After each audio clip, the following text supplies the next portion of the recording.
Bien, buenas tardes todo el mundo. Vamos a comenzar la webinar. Muchísimas gracias, compañeros, compañeras, por estar aquí una tarde más con nosotros para compartir esta charla sobre ventilación tan importante en estos tiempos. Quiero decir que esta charla se va a grabar y se va a colgar en nuestro canal de YouTube. Durará aproximadamente una hora y cuarto, y al final habrá un turno de preguntas donde podéis escribir esas preguntas en el chat habilitado al efecto, tanto en Zoom como en YouTube. Y ahora doy paso a Isabel Madruga Bajo, presidenta de CSIC de Educación Castilla y León. Cuando quieras, Isabel. Muchas gracias Roberto, a ti por la parte técnica. Muchas gracias a Miguel Ángel, sobre todo, no solo por la charla que nos vas a brindar, sino por la disposición que has tenido en todo momento para participar de esta iniciativa. Muchas gracias sobre todo a todos los asistentes que están hoy con nosotros y que han confiado en CSIC para aprender algo de Miguel Ángel. Queremos enfatizar, siendo muy breve, el compromiso de CSIC durante esta pandemia con el profesorado y sobre todo con la seguridad en las aulas. La pandemia, si ha puesto algo de manifiesto, son dos cuestiones fundamentales. En primer lugar, una falta de recursos personales importante en los centros, y en segundo lugar, que los centros docentes no estaban preparados para este momento, no cumplían determinadas normas, tal y como nos comentará Miguel Ángel. Nosotros desde CSIC hemos presentado alternativas, hemos presentado un plan de reconstrucción en el cual estimamos que en Castilla y León en concreto hacen falta 4.000 docentes más para que se queden en el sistema educativo y se haga frente a situaciones como la que estamos. Pero más allá, en el ámbito nacional cuantificamos en 43.393 como los recursos necesarios para el sistema educativo, como digo, para que se consoliden y se queden en él. La base de todo es un aumento de la inversión en la educación pública, que desde aquí tenemos que aprovechar a demandar a las administraciones. Hemos hecho múltiples escritos, notas de prensa, hemos puesto los servicios de prevención de riesgos laborales a disposición de todo el profesorado de Castilla y León, y también en otros entornos de CSIC, escritos al Ministerio de Sanidad, Ministerio de Educación, servicios de prevención, como digo, consejerías de educación, diferentes actores que han entrado a formar parte en esta pandemia, y diferentes actores que escurren el bulto y al final parece que la culpa no es de nadie, parece que la responsabilidad no es de nadie, y si sale todo adelante es gracias al profesorado que tenemos. La reducción de ratios era fundamental y no se ha hecho, pero también hemos pedido dotación de mascarillas FFP2 para todo el profesorado, medidores de CO2 que en Castilla y León todavía no han llegado, pero en teoría llegarán a las 16.000 aulas, y también unidades de purificación de aire que creemos que ayudan a esta labor para reducir el riesgo de contagios. Actualmente exigimos actualizar protocolos, fundamental actualizar protocolos, que no se está haciendo de forma debida, y también información sobre la vacunación en el ámbito docente porque no disponemos de ella. Quiero poner en valor que Miguel Ángel no va a cobrar nada por esta charla. Le vamos a regalar o le vamos a facilitar un sensor de CO2 que se va a usar para la monitorización de las aulas por COVID. Va a usar un estudiante en su trabajo de TFG, pero se va a quedar en un centro público en el cual va a hacer las prácticas. Entonces, gracias Miguel Ángel también por este gesto que dice mucho de ti en este momento. Sin más, pues nuestro compañero Roberto López Casado, que le tenemos en la parte técnica, va a presentar a Miguel Ángel Campano, que nos va a impartir en la charla seminario web Ventilación de Emergencia COVID-19 en aulas docentes. Muchas gracias por todo y adelante. Gracias, Isabel.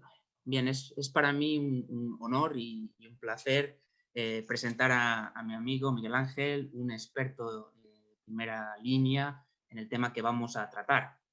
Miguel Ángel, para que todos los compañeros y compañeras sepáis quién es arquitecto por la Universidad de Sevilla, es doctor también por la misma universidad, con una tesis titulada, si me permitís leer, Confort térmico y eficiencia energética en espacios con alta carga interna climatizados. Aplicación a espacios docentes no universitarios en Andalucía, por la que recibió la calificación de sobresaliente cum laude por unanimidad. Actualmente es profesor ayudante doctor en el Departamento de Construcciones Arquitectónicas 1 de la Universidad de Sevilla y ha estado en estancias en el extranjero, tiene numerosos artículos de publicación sobre estas temáticas. Aparte, un poco en paralelo a la docencia y a la investigación, ha desarrollado una serie de proyectos de instalaciones en arquitecturas centrados en la climatización, el acondicionamiento y la certificación energética tanto de viviendas como de otros edificios. Para rematar, simplemente deciros que en la caja de la descripción del YouTube os vamos a dejar su página web, donde tiene colgadas las publicaciones en abierto para toda aquella persona que sienta tenga interés, sienta interesada en el tema, y además también estará el contacto. Así que sin más dilación, amigo, tienes la palabra. Muchas gracias, Roberto, y también muchas gracias, Isabel, a ambos por las palabras amables y sobre todo por la invitación para poder dar este pequeño seminario. La verdad es que se hace raro que hablen tan bien de ti tan de golpe, pero bueno, de vez en cuando sucede. Pues voy a empezar sin más la charla, este webinar, sobre ventilación de emergencia COVID en aulas docentes. Voy a colocar la pantalla, voy a compartirla. Aquí la tenemos. Entiendo que se ve, ¿verdad, compañeros? Sí se ve, sí se ve. Estupendo. Pues continúo. Aquí. Esta charla, como ya digo, va a ir vinculada a hablar de las diferentes estrategias que debemos llevar para intentar limitar el riesgo que se tiene dentro de las aulas docentes y los espacios docentes en general en este país. Insisto que esta ventilación es de emergencia. Este tipo de ventilación no cumpliría normativas actuales de salubridad en espacios de trabajo. Pero, dada la situación de emergencia que tenemos a nivel mundial, es conveniente utilizarla para disminuir el riesgo y, sobre todo, para que los ocupantes tengan una menor capacidad de contraer esta enfermedad sin comprometer del todo el estrés térmico por frío que puedan padecer. Como ya comentó Roberto, soy profesor ayudante doctor en el Departamento de Construcciones Arquitectónicas 1 de la Universidad de Sevilla y mi doctorado casualmente es en este tipo de cosas. Se basaba en un estudio del confort térmico de los diferentes sistemas de climatización y ventilación en aulas docentes no universitarias. Con lo cual tuve que estudiar de primera mano todo lo que sucedía en las aulas de la zona de Andalucía, aunque es extrapolable a, por ejemplo, a la zona de Castilla y León, a cualquier otra zona. De hecho, estuve midiendo en Valladolid algunos centros docentes. Al hablar de los sistemas, pues nos encontramos que hacíamos, por una parte, simulaciones para el comportamiento de diferentes espacios y también mediciones en centros existentes. De esa forma tuvimos una caracterización bastante adecuada de qué pasaba en un centro real y de qué sistemas se podrían implementar para mejorar esa calidad del ambiente térmico. Esta tesis, pues como ya comentó Roberto, fue sobresaliente cum laude, pero me gustaría destacar que también fue el premio extraordinario de doctorado de la Universidad de Sevilla. Eso para mí fue un inmenso orgullo. Aparte de esto, bueno, yo no investigo solo. Todo esto que estoy comentando es parte de la labor que se hace en mi grupo de investigación dentro de la Universidad de Sevilla, el TEP 130. Todos estos datos que estoy comentando aparecen en mi web personal, que la tenéis aquí. Igualmente en Twitter suelo hablar de estos temas bastante. Pero también me gustaría presentar una iniciativa que estamos llevando en Andalucía por un grupo de diferentes profesionales del ámbito, investigadores y también docentes de todos los niveles, desde magisterio hasta universidad, pasando por enseñanza secundaria, en la cual intentamos, sin ánimo de lucro, reducir el riesgo de contagio por la COVID y a la vez mejorar la calidad del aire de los centros andaluces. Esto también es extrapolable, por supuesto, a otras partes de España. Pero a nivel español ya hay otras asociaciones como la famosa Aireamos, que nos permiten trabajar con más comodidad. Esto se vincula sobre todo a la parte del sur. Pero yo digo que estaremos encantados de ayudar a aquellos que nos lo piden, sobre todo con labores de difusión. Como parte de la labor de mi grupo, pues bueno, aquí está tanto el Twitter como Instagram. Vemos que en mi grupo de investigación todos estos temas de calidad, confort hidrotérmico, calidad del aire, percepción del ambiente interior en general, son uno de nuestros puntos básicos de investigación. Llevamos más de 10 años investigándolo de lleno, sobre todo en el tema de colegios. Mi trabajo no es el único que se ha hecho en colegio, es mi grupo de investigación.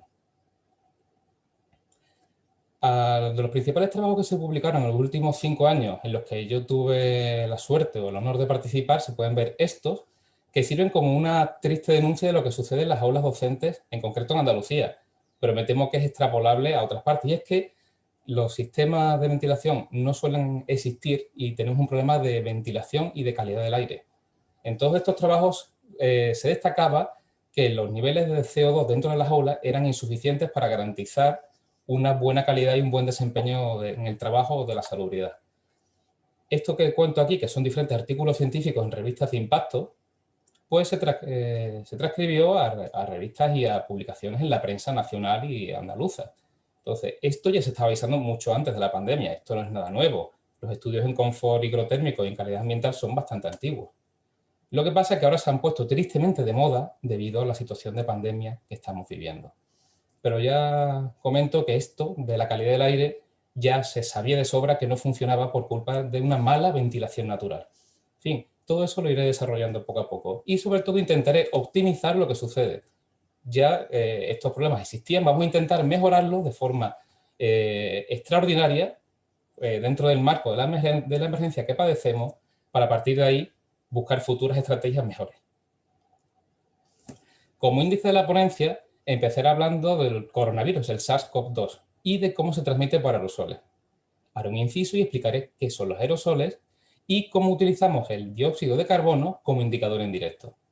A partir de ahí, hablaré de la ventilación y de cómo ésta se puede vincular con el confort térmico. Hablaré de la ventilación natural, de la ventilación controlada y de cómo funcionan de forma muy somera. Después pasaré a un marco normativo. ¿Qué dicen las normativas tanto en ventilación como en confort? De ahí hablaré del famoso RITE, que ya más de uno habrá escuchado hablar, y de la normativa de seguridad y salud. Y de ahí saltaré a diferentes documentos y guías de recomendaciones para la COVID-19. Ya por último, pasaremos a las diferentes medidas que me gustaría exponer en la charla de hoy acerca de la emergencia que tenemos. Hablaré de las diferentes capas de protección para reducir y minimizar dentro de la medida el riesgo, ya que el riesgo siempre existirá en espacios interiores. Hablaré de cómo podríamos implementar diferentes estrategias y protocolos de ventilación natural. Hablaré de la importancia vital que tiene la medición de CO2 en este caso y remataré con el apoyo de filtros HEPA. Empezaremos con el primer bloque. Todos sabemos ya de sobra lo que es el SARS-CoV-2, que genera una enfermedad que es la COVID-19, la enfermedad del coronavirus de 2019, y lo que sabemos también todos es que estamos hablando de una máquina biológica de un tamaño ínfimo. Hablamos de 0,1 micras, la 10.000ª parte de 1 milímetro. Es muy pequeña, por supuesto, no es perceptible a simple vista, pero esta cosa tan diminuta es capaz de hacer un daño brutal en nuestro organismo si le dejamos que lo haga. Me hago referencia a este tamaño porque este tamaño le va a permitir asociarse a diferentes partículas con las que viajará de forma más cómoda. Hablamos de las famosas partículas PM2.5, PM1 o PM10, de las cuales desarrollaré un poco más adelante qué es cada cosa. Ya se sabía desde casi el principio de la pandemia cómo funcionaba el virus. Se tenía una intuición gracias a cómo funcionaban otros virus, pero no fue hasta junio de 2020 cuando en la prestigiosísima revista Science, una de las cabeceras a nivel científico en el mundo, que se publicó este artículo en el cual se dice, oye, el coronavirus se transmite por aerosoles. Tenemos la evidencia científica de nuestra parte. Esto es lo que hay. Funciona así. Y a partir de ahí se empezaron a implementar los mecanismos para que se pudiera controlar esta situación. Ojo, todavía hay organizaciones como la OMS que no reconocen abiertamente esta transmisión. Pero hoy ha habido un pequeño documento en el cual ya empezaron a hablar de ella. Todavía no se reconoce a nivel mundial por ciertas autoridades que esto es así. La comunidad científica no tiene duda. Y digo, este artículo es citadísimo y tuvo una transcripción directa al caso español. En el caso español tenemos este documento técnico que ya tenemos la última versión en noviembre de 2020, en el cual la principal comunidad científica ya nos está diciendo a nivel español que el SARS-CoV-2 se transmite mediante aerosoles. Esta guía tiene un importante peso el científico español que vive en Colorado y trabaja en la Universidad de Boulder, José Luis Jiménez. Es una de las principales autoridades en esta materia. Y gracias a su colaboración inestimable, ya que abandonó todo prácticamente para centrarse en la pandemia, pues tenemos una serie de herramientas y de pronósticos que nos permiten trabajar con más comodidad. Así que no hay agradecimiento suficiente para toda esta gente que está trabajando sin descanso. A partir de esto, he estado hablando de este término, pero ¿qué son los aerosoles? Sí, has dicho que el COVID es una cosita muy pequeña y que se transmite por aerosoles. Pero, ¿qué son los aerosoles? Bueno, pues hablamos de los aerosoles como pequeñas partículas microscópicas que son tan pequeñas y tan ligeras que se pueden quedar suspendidas en el aire una vez que las emitimos. Pensemos en microburbujas de agua, partículas muy pequeñas que exhalamos con la respiración y se quedan suspendidas. Tardan un tiempo en caer, pero mientras caen y no, están ahí y las podemos respirar de nuevo. Eso es un aerosol. Cuando estas partículas son más grandes de la cuenta, ya hablamos de gotículas, hablamos de elementos que tienen suficiente capacidad de vencer la resistencia del aire y caen. Son las famosas transmisiones por superficies o por gotículas hacia vías respiratorias ajenas. Por eso también se habla mucho de la mascarilla, aunque no filtre del todo. Está parando estas gotículas. Problema, que por cada gotícula que estamos liberando a su vez unos 1.200 aerosoles. ¿Qué pasa? Pues que los aerosoles son una vía de contagio principal. Pero no lo digo yo, ahora veremos quién lo dice. Lo dice de nuevo la revista Science, que será la siguiente diapositiva. Cuando hablo de estos tamaños, aquí tenemos una escala. Tenemos el coronavirus, que estamos hablando, como dije, de la 10 milésima parte de un milímetro, imperceptible, pero no tiene la costumbre de viajar solo. Se suele asociar a estas partículas, estas gotículas, en el caso más grande, o pequeños aerosoles, y con ellas va flotando. Bueno, pues a mayor tamaño de partícula, menos tiempo tardará en caer o ser depositado. Si son muy pequeñas estas partículas, estarán más tiempo suspendidas y tendremos más oportunidades de respirarlas, de inhalarlas y que llegue hasta las vías más bajas de nuestro sistema pulmonar. También la ventilación influirá mucho. Si ventilamos, estamos disminuyendo la cantidad de aerosoles que hay en el ambiente, con lo cual ya podemos intuir que esta ventilación es uno de los medios principales que tendremos para vencer al coronavirus, para disminuir la capacidad de contagio de este patógeno. También me gustaría destacar, que esto es una cosa que es muy típica comentar, que cuando vemos al coronavirus montado, entre comillas, en una de estas gotas, asociada a una gotícula, a una partícula, el coronavirus es esta cosita pequeña. Dentro de la partícula que es muchísimo grande. Y no está llena de ellos, hay algunos dispersos. ¿De acuerdo? Y como digo, no es mi opinión la que dice que los aerosoles son la principal medio de propagación. Esto de nuevo se citó en la revista Science, que como ya digo es principal, es la principal para la difusión científica en estos temas, y ya nos decían, como veis, se puede ver aquí textualmente, que es una de las principales rutas de transmisión de la enfermedad. Y es mucho más fácil que se transmita por aerosoles que disparada mediante gotículas. En este caso, los porcentajes que se solían estar estimando de forma muy conservadora entre el 40 y el 60%. Pero vamos, cuando vamos a principales autoridades en esta materia, como el propio José Luis Jiménez, al que ya he hecho referencia, él es capaz de decir que hablamos de un 75% perfectamente de transmisión. Es uno de los medios principales. Entonces, nuestras estrategias deberían vincularse principalmente a evitar el contagio por aerosoles. Esto es, a respirar aire que tenga una alta concentración de coronavirus en suspensión asociados a pequeñas partículas microscópicas. Eso es lo que tenemos que recordar. Eso es lo importante.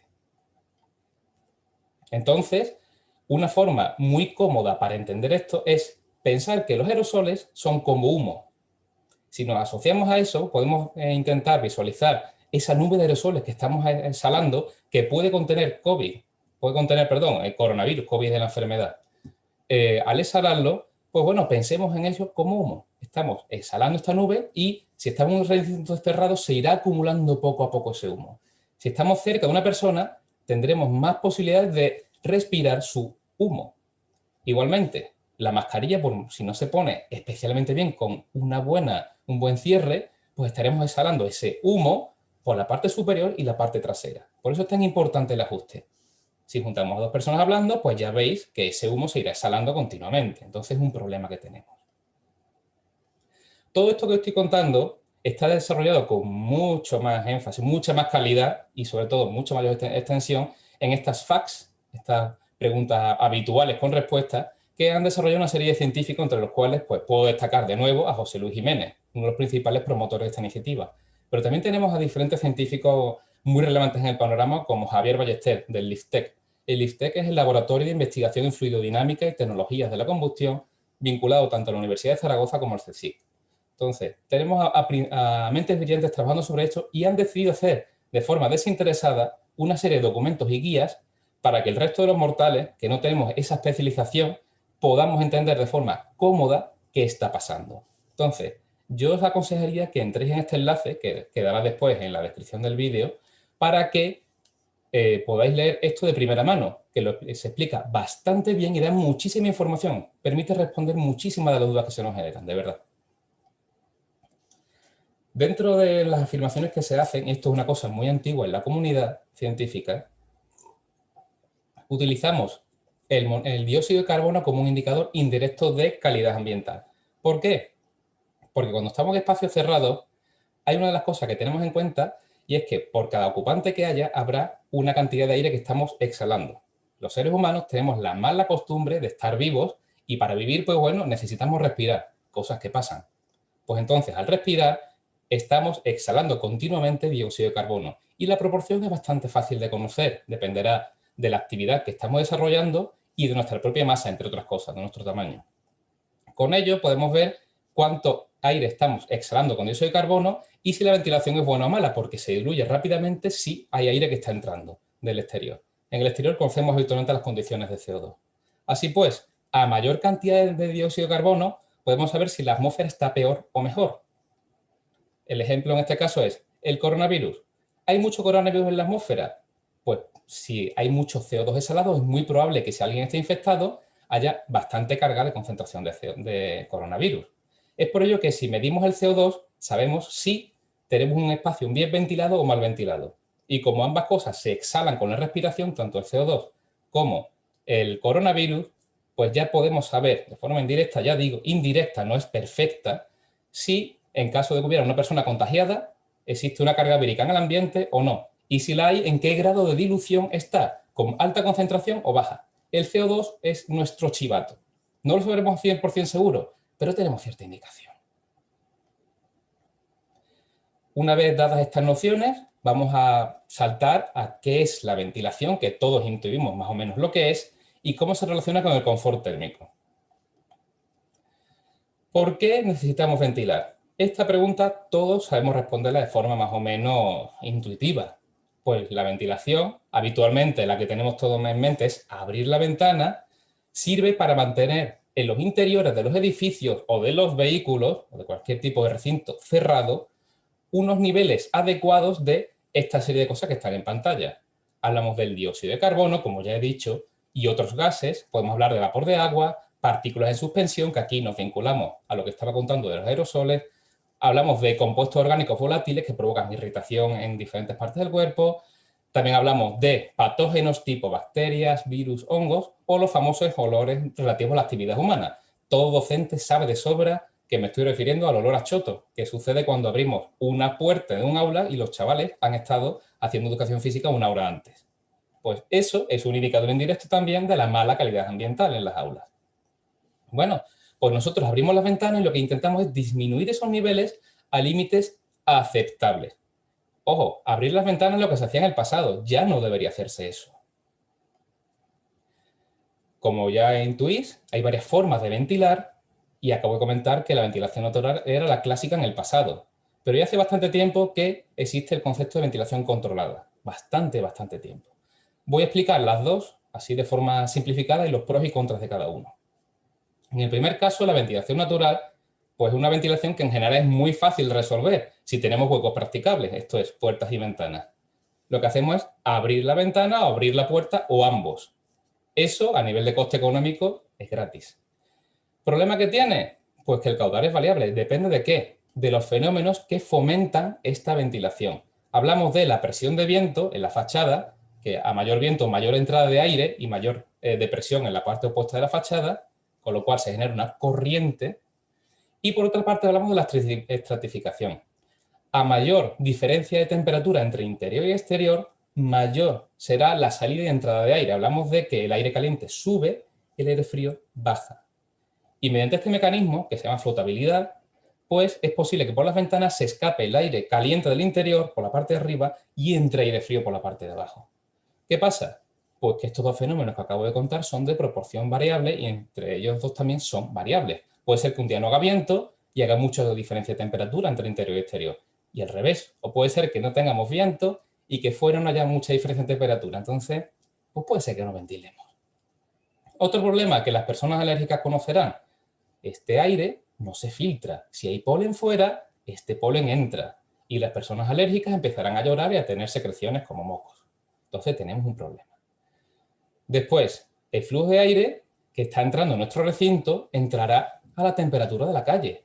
Eso, en un entretiempo, puede ser que esté bien, pero todo sevillano sabe que cuando abre la ventana en verano, entra al infierno. Entra aire a 40 grados y se mueren las personas. En el caso de un vallisoletano, también sabrá de sobra que cuando abre la ventana en invierno, entra una rasca mortal. El aire se pone a una temperatura terrible. Entonces, vamos a evitar hacer eso en la medida de lo posible siempre que las condiciones externas sean desfavorables.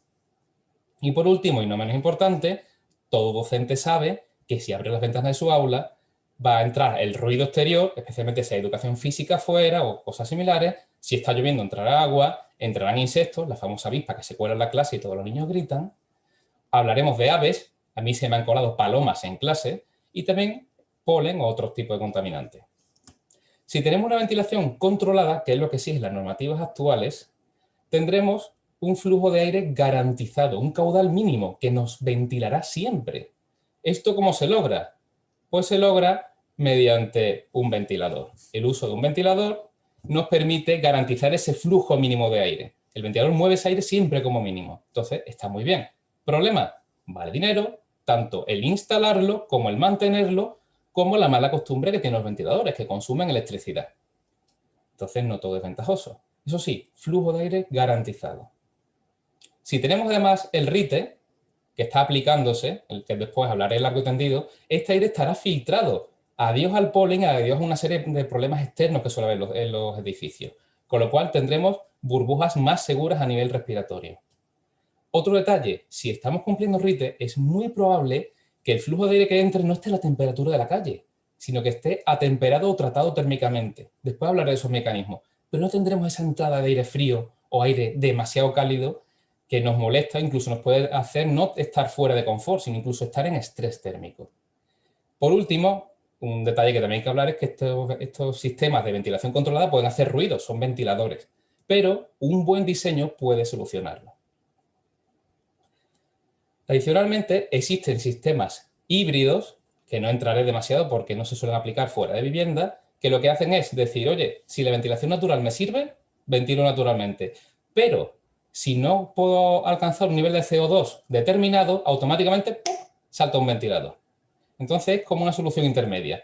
Pero actualmente en edificación de nueva planta no se pueden aplicar salvo que sea vivienda. Está prohibido por normativa.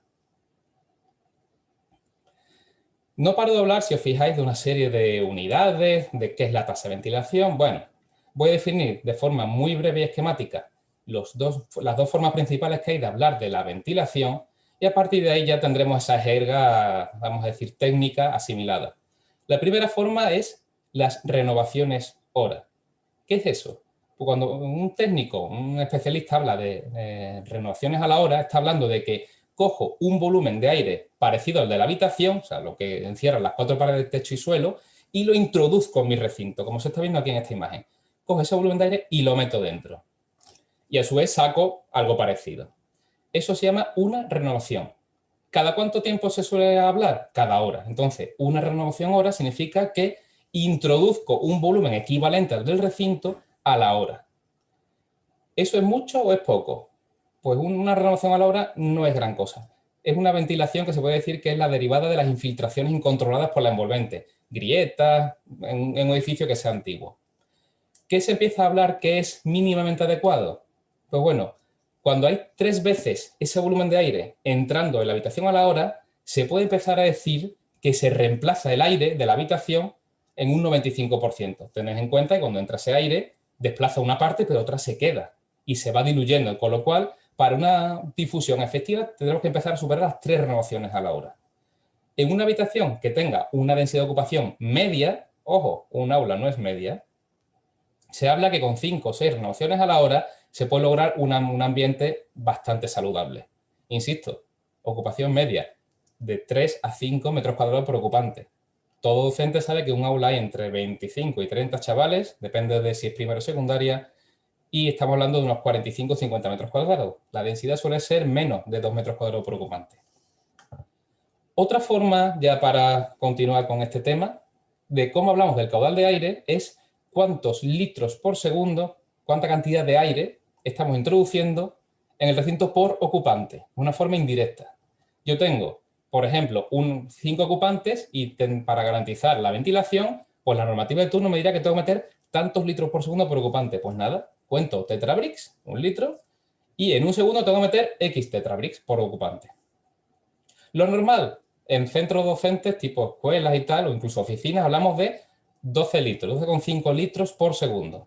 Esto es lo que se mete dentro por cada ocupante. Con el tema COVID se sube un poquito, después hablaré de cuánto. Otra forma de hablar que es lo mismo es, en vez de litros por segundo, metros cúbicos hora. Cojo 1 metro cúbico de aire, ya sabéis, 1000 litros, y ¡plup!, lo meto. Y es 1 metro cúbico de estos, 1000 litros cada hora. Es una unidad equivalente. Después de hablar de estos términos, que me escucharéis hablarlo más veces a lo largo de la charla, vamos a recuperar el concepto de ventilación natural. Como ya adelanté antes, la ventilación natural se fundamenta en 2 principios. Uno es la presión del viento, el famoso que está dándome el vientecito en la ventana. Y si da el viento en la ventana, con una forma más o menos homogénea, entrará. ¿Qué pasa? Eso dependerá de si hay viento ese día o no. Pero bueno, tenemos ese mecanismo apartado. Ese ya sabemos que funciona. El otro es que hay una diferencia de temperatura entre el exterior y el interior. En nuestras aulas lo habitual es que dentro haga una mayor temperatura del aire que fuera, con lo cual el aire frío se me va a colar por la parte de abajo y el aire caliente se escapará por arriba. Eso sucede así tal cual, de una forma similar. Si os fijáis, es un gradiente muy parecido entre la parte de arriba y la de abajo, porque lo que entra tiene que salir de alguna forma. ¿Qué pasa? Pues que este gradiente depende directamente del salto térmico. A mayor temperatura dentro del recinto, mayor aire se escapa y mayor cantidad de aire lo reemplaza. Si la diferencia de temperatura es muy poca o directamente ninguna, el aire no se mueve.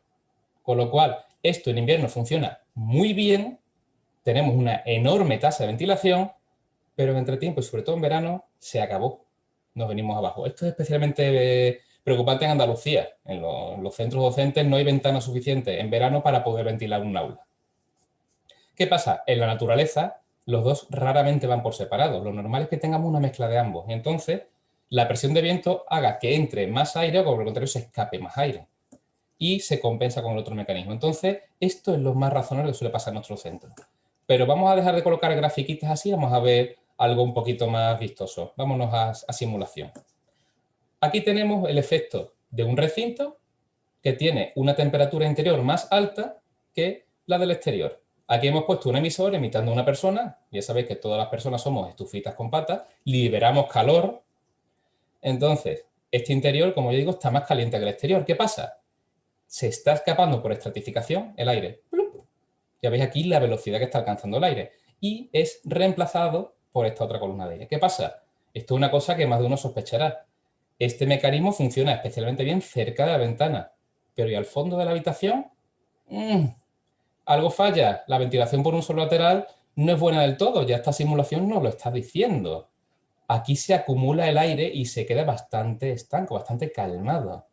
Pues bueno, ¿qué pasa si abrimos 2 ventanas? Y aquí metemos un poquito de viento.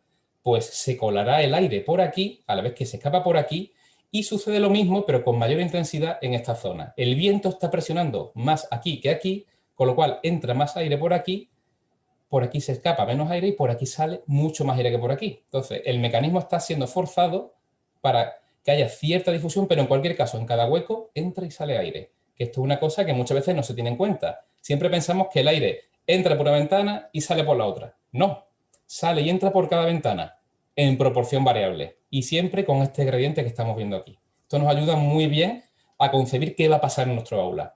¿Por qué digo nuestro aula? Por la siguiente diapositiva. En esta diapositiva vemos una sección en la cual lo que abrimos es la ventana del fondo. Hace frío fuera y hace calorcito, o debería hacer calorcito dentro. Aquí tenemos nuestros pobres chavales sentados. ¿Qué pasa? en una ventilación de emergencia, al abrir esta ventana de emergencia, porque digo que no se debería hacer así, por desgracia, pues el aire del interior de la habitación se va a escapar, aire caliente, y va a ser reemplazado por aire frío, que va a inundar toda la parte de abajo hasta que se mezcle. Es el famoso cabeza caliente, pies fríos. Eso es una situación en la que el confort térmico ya empieza a ser comprometido. A nadie le gusta esa situación. Aparte de que nos va a bajar muchísimo la temperatura del recinto. Dependerá del caudal que queramos ventilar, pero puede bajarnos bastante la temperatura. Lo hemos descubierto con la ola de frío. Podemos hablar de un frío moderado a intenso para conseguir una dilución mínima del CO2. Esto es una buena tasa de ventilación. ¿Qué pasa a su vez? Si abrimos las ventanas, se está escapando gran parte del aire y siendo reemplazado por aire, en este caso frío, pues estamos teniendo un gran gasto energético. Se nos está escapando el calor almacenado y tenemos que colocar nuestro sistema de calefacción mucho más fuerte. En caso de que nuestro sistema sea capaz de soportar eso. Porque muchos centros han padecido en estos días la pena de que el sistema no daba abasto y las aulas se pasaba frío, a pesar de que estuvieran a tope los radiadores o los sistemas de calefacción que hubiera. Esto, una de dos, o se pasa frío o el gasto energético se dispara. Y otro problema que habrán vivido los docentes en estos días o personas en sus oficinas es que desde el exterior se les ha colado, como ya advertí antes, ruido, agua cuando ha llovido o incluso nieve, polen, contaminantes, insectos, etc. Entonces, esta ventilación no es adecuada. No debería admitirse en ningún espacio de trabajo, especialmente aulas. Los niños son igualmente importantes. Pero es lo que se hacía antiguamente. Hoy en día no se puede hacer con las normativas actuales, especialmente en centros de nueva planta. Pero eso hablaré más tarde.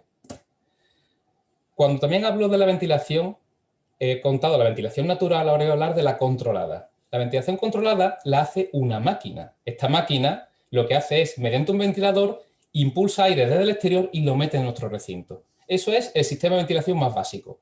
¿Qué pasa? Las normativas actuales españolas dicen que de 2007 en adelante ese ventilador tiene que ir asociado como mínimo a un filtro o a una serie de filtros. Después hablaremos de cómo funciona. Entonces, esa máquina como mínimo será una máquina que es un ventilador bastante gordo y una serie de filtros que depuran y nos garantizan una calidad del aire mínima a nuestro recinto. Metemos aire fresco, limpio y tratado a nivel de calidad del aire. Después, si queremos, podremos tratar ese aire térmicamente o no. ¿Esta diapositiva qué nos dice? Pues nos dice que las máquinas que hacen eso, las hay de dos tipos principales. Máquinas que ellas lo hacen todo, son las máquinas que tanto ventilan como climatizan, o sea, tratan térmicamente ese aire y el aire de todo el recinto. Entonces tenemos una máquina habitualmente muy grande que lo resuelve todo. O tenemos un sistema que se denomina mixto o partido. Tenemos, por un lado, un equipo que está compuesto por un ventilador, filtros y tal vez algo más, pero en principio esas dos cosas, que se encarga de ventilar, y después tenemos una unidad que se encarga de tratar térmicamente el recinto. Cuando hablo de unidad que trata térmicamente el recinto, me refiero a un radiador, a un solo radiante, a una unidad de split por bomba de calor que todo el mundo conoce, que se denomina en jerga comercial expansión directa, o un fan coil, una serie de unidades que lo que hacen es coger el recinto y recircularlo para tratarlo térmicamente.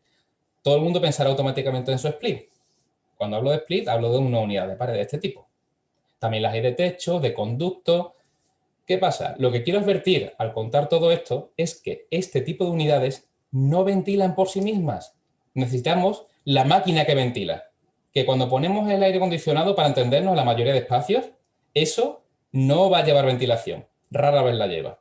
Hay que cerciorarse si tiene un conductito enganchado al exterior y si no, esto no ventila. Porque ya he visto en muchos centros docentes que ponen el split, y quien dice centro docente dice espacios públicos, y dicen que con eso ventilan. No, de hecho es un peligro colocarlo, porque lo que hace es una mayor difusión del aire y permite más contagio todavía. La cantidad de carga vírica nos está echando a la cara.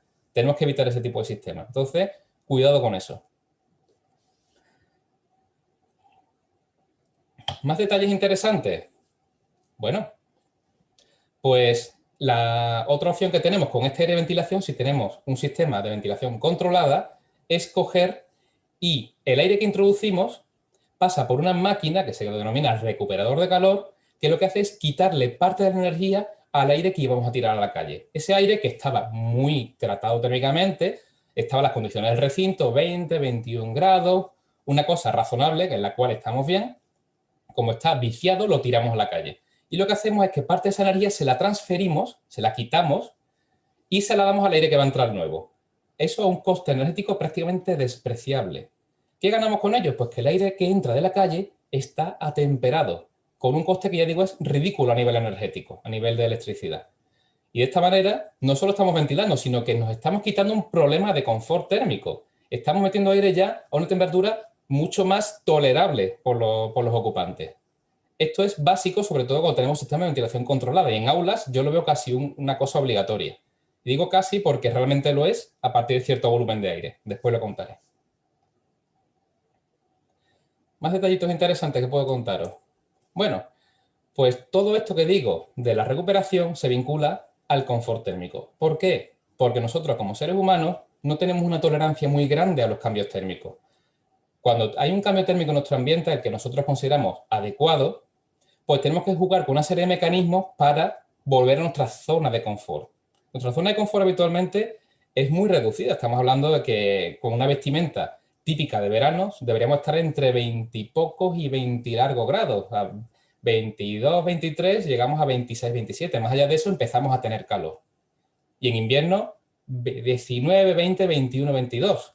¿Por qué? Porque nosotros lo que hacemos es abrigarnos con ropa, cambiar nuestra tasa metabólica, esto es nuestra actividad, y empezamos también a jugar con la velocidad del aire, esto es, colocar ventiladores. Cuando estamos fuera de nuestra zona de confort, jugamos con diferentes mecanismos para abrigarnos, desabrigarnos, hacer más actividad o menos actividad y colocar elementos que provoquen una mayor difusión del calor y transferencia al aire. Esto es, un ventilador de toda la vida.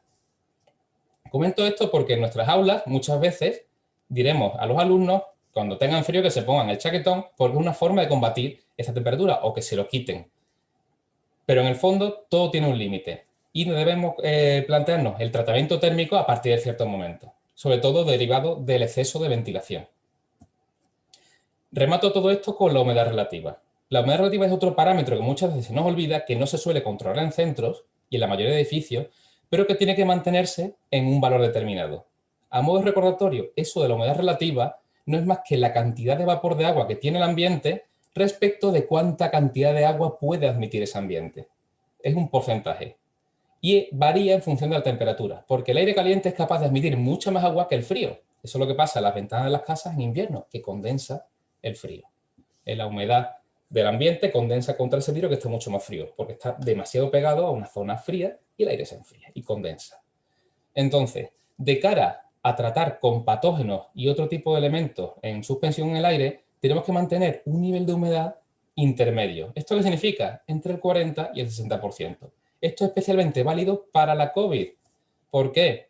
Porque los virus en una franja intermedia tienen un menor tiempo de permanencia. Con ambientes secos se degradan mucho más lentamente. Entonces nos interesa limitarnos a nivel de humedad. Esto es una de las posibles capas de protección que tendremos más adelante. Hablaremos de normativa. En normativa no voy a hablar de toda esta normativa, simplemente queda aquí como referencia. A nivel español tenemos, por una parte, los reglamentos de instalaciones, una serie de normativas, vamos a decir, europeas y españolas, que no son de obligado cumplimiento en algunos casos, pero que sirven de referencia para estas normativas previas que he hablado. Y, por último, los reglamentos de seguridad y salud en espacios de trabajo. ¿Qué dicen los reglamentos de instalaciones? Los reglamentos de instalaciones, tradicionalmente, hasta 2007, hablaban que si nosotros climatizamos, tenemos que ventilar. Pero si no climatizamos, no necesariamente tenemos que ventilar. Eso era así hasta el año 2007, en el cual apareció tanto el Código Técnico, que es un poquito anterior, pero anda por ahí, como el Reglamento de Instalaciones Térmicas de los Edificios, el famoso RITE, que en ese año, 2007, nos dijo, oye, que no, que es obligatorio ventilar. Señores, hay que ventilar siempre de forma controlada y filtrada en todo espacio que no sea residencial, vivienda. Así pues, esto desde 2007, que se empezó a aplicar con posterioridad en 2008, es obligatorio en todo lo que se construya nuevo. Si es nuevo, tiene que cumplir esto por fuerza, y si no es así, hay un problema en ese edificio. ¿Qué pasa? Pues que nos estamos quedando fuera con muchas de las normativas de los edificios que eran previos a 2007. Pero hay un detalle que muchas veces se olvida, y es que desde 1971 en nuestros edificios siempre que sean centros de trabajo, como es el caso de los espacios docentes, igualmente oficinas y similares, pues existía una normativa que es la Ordenanza General de Seguridad e Higiene en el Trabajo, que decía que había que ventilar al menos 30 litros por segundo por ocupante, con aire limpio. Con lo cual ya nos está diciendo que como mínimo tiene que entrar esa cantidad de aire en un recinto. ¿Se os ocurre qué es lo que nos permite que ese aire entre como mínimo en un recinto? Pues que lo recircule un ventilador. Si no lo mete un ventilador, no podemos garantizar ese caudal. Asimismo, limitaba la temperatura del ambiente. Y un detalle interesante, ya en el 71 nos decía que había que controlar el CO2. Entonces, ya en el 71, la medición de CO2 era una cosa que la normativa nos pedía, que no se puede superar una determinada tasa, una determinada nivel de partículas por millón de CO2 en los ambientes. Pero esta normativa ya está derogada. Ahora hay una que nos dice, desde el 97, Seguridad y Salud en los lugares de trabajo, el Real Decreto 486 del 97, que la ventilación ha de ser de 30 litros por segundo de aire limpio y que la temperatura del ambiente tiene que estar entre 17 y 27 grados. Y esto es así para todo espacio donde haya trabajadores, tal cual. Y las aulas son también espacios para trabajadores. Con lo cual, realmente teníamos una obligatoriedad de introducir un caudal de aire mínimo en todos nuestros espacios docentes, que en muchos de los casos no se está cumpliendo. Entonces, esta normativa estaba ahí. Si los centros son posteriores a estas fechas que estoy diciendo, deberían contar con esa garantía de caudal, porque nos habría ahorrado muchos problemas a la hora de contención y de evitar la transmisión de enfermedades como esta que estamos padeciendo, que es el coronavirus. Pero vamos, que tenemos muchas más enfermedades en los centros docentes. Esto es más o menos lo que acabo de contar, el Real Decreto 486 del 97, que limita en su anexo 3 estos valores de 30 metros cúbicos de aire limpio por hora y por trabajador. Antes dije sin querer 30 litros por segundo, perdón. 30 metros cúbicos por hora por trabajador. Y la limitación de temperatura. Con lo cual, si os fijáis, en nuestros centros también hay que limitar la temperatura. Debería haber un sistema de tratamiento térmico. Tal cual viene aquí, en esta legislación. Cambiamos de legislación. Nos vamos al RITE, el famoso Reglamento de Instalaciones Térmicas de la Edificación. ¿Qué nos dice? Pues lo primero, esto es una transposición a nivel nacional, esto es un desarrollo de lo que dicen las directrices europeas y también las normas UNE que antes coloqué en el centro. Lo que nos viene a decir es, señores, hay que garantizar la calidad del aire interior. Esto es obligatorio, como ya dije antes. Así que hay que utilizar sistemas de ventilación controlada para garantizar un caudal mínimo para diluir contaminantes y CO2 y extraer ese aire viciado para fomentar esta renovación. Esta renovación de aire, además, ha de ir filtrada, una calidad mínima del aire. A su vez, dejaba como opcional, pero ya vemos que el Real Decreto de Trabajo no lo deja, venía como opcional la calidad térmica, esto es, tratar temperatura, humedad y velocidad del aire, hay que evitar corrientes perceptibles por los ocupantes. Es un desarrollo de esta norma UNE. A nivel térmico, pues nos sitúa unos límites que son cómodos para todos. Nos dice que si estamos en un aula o una oficina, que son valores normales, con una tasa de metabólica sedentaria, o sea, estamos sentados con trabajo ligero, pues con unos 23-25 grados estaremos bien en verano, con una ropa adecuada a verano, y también nos dice que en invierno, con una ropa de más abrigo, parecida a la que llevo yo, con una chaqueta encima, pues estaremos bien entre 21 y 23 grados. Esto es lo que debería cumplirse en todos los centros de trabajo desde 2008. Se creó en 2007 y se implantó en 2008. A nivel de calidad del aire, esto es obligatorio siempre que no sean viviendas, pues nos dice lo siguiente, y es que se establecen diferentes categorías de calidad del aire. ¿Esto para qué? Pues realmente se va a centrar en, oye, ¿tu espacio tiene ocupación permanente o la ocupación dura un poco y va rotando? Pues con eso nos dice, si la ocupación es permanente, mínimo tendremos de esta calificación de 4 niveles los 2 mejores. Y si la ocupación no es permanente, será el tercer nivel. Como veis aquí, tenemos IDA 2, que es aire de buena calidad para espacios de ocupación permanente como aulas, oficinas y similares. El IDA 1 hablamos de espacios de ocupación permanente de muchísima calidad por el riesgo que tienen los ocupantes. Hablamos de hospitales, guarderías, son personas de carácter muy sensible. Y el IDA 3 es para zonas de transición en las cuales estamos poco tiempo, como puede ser un salón de actos, una cafetería, un comedor de colegio o de instituto, por ahí vamos. Y a partir de ahí nos dice, oye, ¿tienes una categoría de aire para un recinto dado? Pues vas a tener que ventilarlo una cantidad mínima. ¿Cuánto?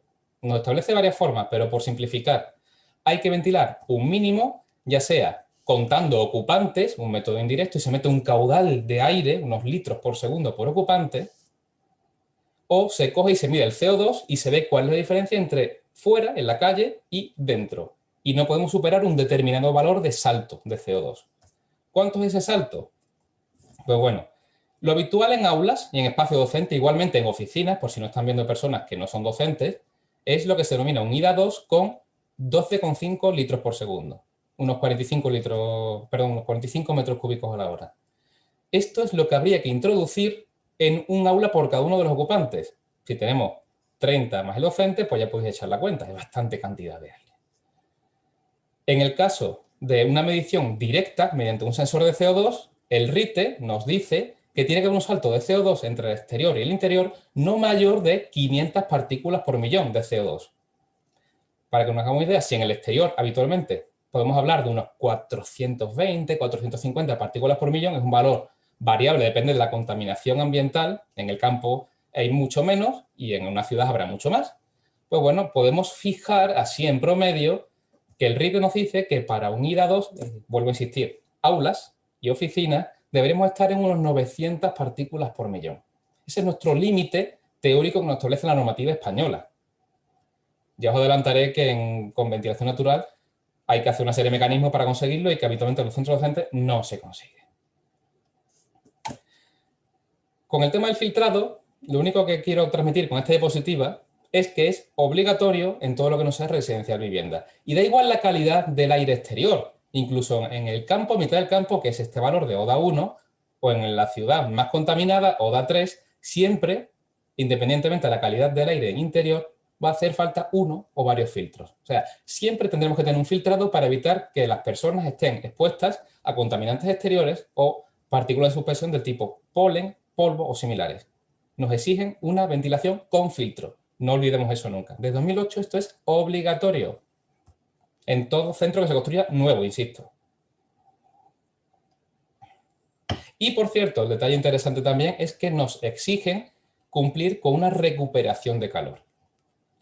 Si extraemos de los recintos más de 1.800 metros cúbicos a la hora en su conjunto, hemos de poner un recuperador de calor.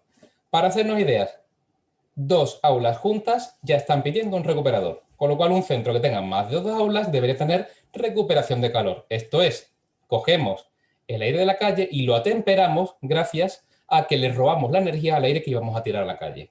Entonces, ese aire que estaba muy bien en el interior, pero viciado, bien a temperatura, mal a nivel de olores y calidad ambiental, le robamos la energía y al aire limpito de la calle, que ya vamos a filtrar, ¡plum!, le soltamos esa energía. Con lo cual se atempera y entra a muy buena temperatura en nuestro recinto.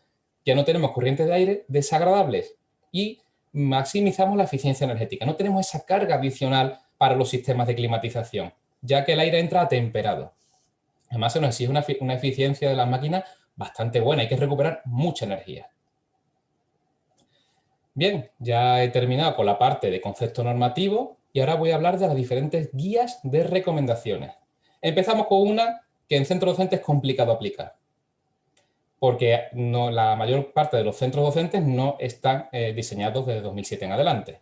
Y es la guía de recomendaciones para COVID del Ministerio en caso de que haya sistemas de ventilación mecánica, que básicamente, la tenéis aquí, nos dice que tiene que ser todo aire exterior y que no podemos recircular el aire. Eso, si hubiera alguien que tenga en su centro esto, pues aquí queda el enlace y que se lo descargue. Básicamente es mucha ventilación y directamente sin recirculación, todo del exterior. Se coge del exterior, la máquina lo filtra y para adentro. No se permite recirculación. Lo normal es que en nuestros centros no haya sistemas mecánicos. ¿Qué tendremos que tirar? Pues cogeremos las diferentes guías que voy a contar ahora. Insisto, estas guías son de emergencia, no sirven para una situación convencional. Situación convencional es RITE y también el Real Decreto 486 del 97 de Seguridad y Salud en espacios de trabajo. Esta primera es a partir de la cual se han generado el resto de las que voy a contar. Esta guía es de Harvard y nos cita, entre otras muchas cosas, cuál es el límite de CO2 que tenemos que tener en nuestros espacios. Esta guía la tradujo el IDAEA, el Instituto de Diagnóstico Ambiental y Estudios del Agua, del CSIC, del Consejo Superior de Investigaciones Científicas, y se plasmó en este documento. Este documento debería ser el documento de cabecera de todo director y equipo docente de un centro escolar. Esta guía nos explica diferentes mecanismos de ventilación y nos explica el por qué. Hablaré de ella más adelante. En esta guía, que aparece una serie de anexos interesantísimos, pues nos cuenta cómo debe ser la estrategia de ventilación natural de emergencia. Insisto, no puede ser la estrategia que sigamos habitualmente en nuestro centro. También viene una serie de hojas Excel bastante interesantes. En paralelo, el propio CSIC, a través del LIFTEC, que ya comenté antes, el Laboratorio de Investigación en Fluidodinámica y Tecnologías de la Combustión de la Universidad de Zaragoza y el CSIC, nos desarrollan con más esquemas y dibujos cómo funcionan estos protocolos de ventilación. A su vez, habla de la importancia del análisis del CO2, cómo se ha de ajustar la ventilación, qué pasa con otros espacios, y después habla de diferentes rutinas de medida y ajuste de ventilación. Bastante interesantes. Otra guía, que para mí es una guía de cabecera, son las guías que está desarrollando el compañero Javier Pérez, que también es miembro de la asociación a la que yo participo, Ventilando, y en su web de Prevención Docente. Este compañero, que es docente de un instituto, ha dedicado gran parte de su trayectoria docente y profesional en generar guías de prevención docente, por eso el nombre de su web, para facilitar a todos los docentes los diferentes planes de autoprotección y, en el caso de la COVID, cómo minimizar el riesgo. Entonces, estas guías para mí, ya digo que son principalmente de cabecera. Las recomiendo encarecidamente. Asimismo, este amigo lo que suele hacer también es una serie de vídeos explicando cómo se manejan o cómo se utilizan diferentes protocolos. Es bastante interesante, sobre todo, ver cómo explica el tema de medición de CO2 o cómo utilizar un filtro EPA. También habla eso, medición de CO2, optimizaciones basadas en su propia experiencia mediante medición, cómo se realiza la filtración por EPA y cómo se debe desarrollar el tema de desayunos y comidas en los centros docentes. También hay otra guía que está elaborada directamente a partir de toda esta información que digo, que el interés que tiene es que está hecha con dibujos muy interesantes para los niños. De esta forma se le puede explicar a alumnos de primaria cómo se han de tomar las medidas y por qué se toman. La desarrolló Gloria Morán y yo la recomiendo si algún docente quiere explicársela a sus alumnos de primaria. Es todo muy sencillo, pero todo con rigor científico suficiente, basado en las evidencias científicas, y con ello pues se le puede transmitir a los más pequeños cómo funciona esto. Le digo que a mí me gustó muchísimo y les recomiendo encarecidamente para transmitir esta información a los más pequeños. Bien, enfilamos ya la última parte de la charla. Estas medidas, de las medidas que vamos a implementar, insisto, de emergencia por el tema COVID. Lo primero, recordemos siempre, ninguna protección que utilicemos contra la COVID es suficiente y perfecta. La mascarilla no es perfecta, reduce bastante la transmisión, incluso si tiene buen ajuste, pero no impide per se que se transmita la COVID. Es más, la mayoría de mascarillas, por desgracia, no ajustan bien. Con lo cual, el riesgo en interiores existe siempre. Y la mascarilla no lo minimiza. Y da igual lo que se diga. Esto es así por desgracia. Hay demasiados estudios hablando lo que digo. Entonces, nosotros lo que vamos a superponer una serie de capas para protegernos de este riesgo. El ejemplo que se me ocurre sencillo es, si nos tienen que dar una torta en la cara, no es lo mismo colocar un único cojín que 20 cojines. Con 20 cojines probablemente no nos enteremos. Con uno, sí. Incluso con 20 cojines, si uno de los cojines falla, nos lo quitan o lo que sea, tenemos otros 19 o 18 protegiéndonos. Si nos quitan el único cojín que tenemos, porque falle, tenemos un problema y es que la torta nos la comemos. Entonces, recordemos eso. Tenemos que utilizar múltiples estrategias porque todas en sí tienen lagunas, tienen deficiencias. Su combinación hace que estemos más protegidos que no seguros. No existe la seguridad absoluta dentro de un espacio interior. Eso es otra cosa que tenemos que tener muy claro. No vamos a estar en espacios seguros nunca. Eso es una falacia. En la guía que desarrolló, como ya dije, el CSIC y la IDAEA, tenemos esta serie de elementos amables para niños, la cual nos dice que exteriores siempre frente a interiores, hay que disminuir las ratios, que más de un director de centro me dirá, no me dejan disminuirla, o sí, depende del centro. Hay que aumentar distancia entre personas. Hay que intentar hablar lo más bajo posible, incluso con micrófono. Después explicaré por qué. La mascarilla, como medida principal de prevención, siempre bien ajustada, hay que reducir los tiempos de exposición, o sea, hay que meter más descansos con un intervalo suficiente para que se pueda ventilar, hay que ventilar de forma continua, hay que colocar sensores de CO2 para comprobar que todo esto funciona y si la estrategia falla, capa adicional, filtrado EPA, del cual hablaré más adelante. Aquí tenemos una imagen en la que se puede ver perfectamente qué sucede cuando hablamos o gritamos.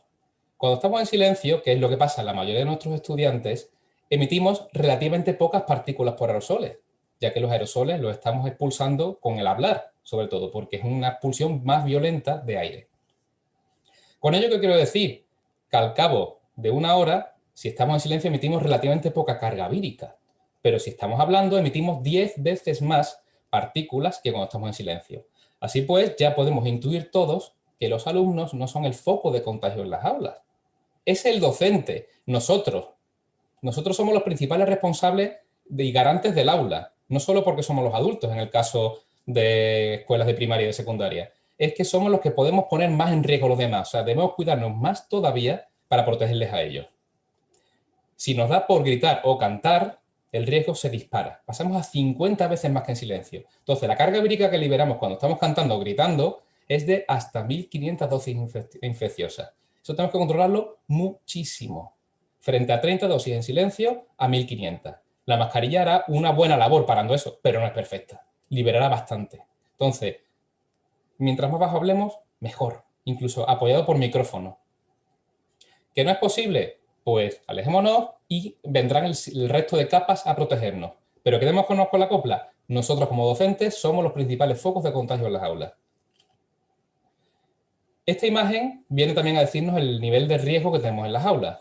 Esto está sacado directamente del Ministerio de Sanidad. Esto no viene de ninguna parte extraña. Y también ha sido replicado en muchas de las guías autonómicas.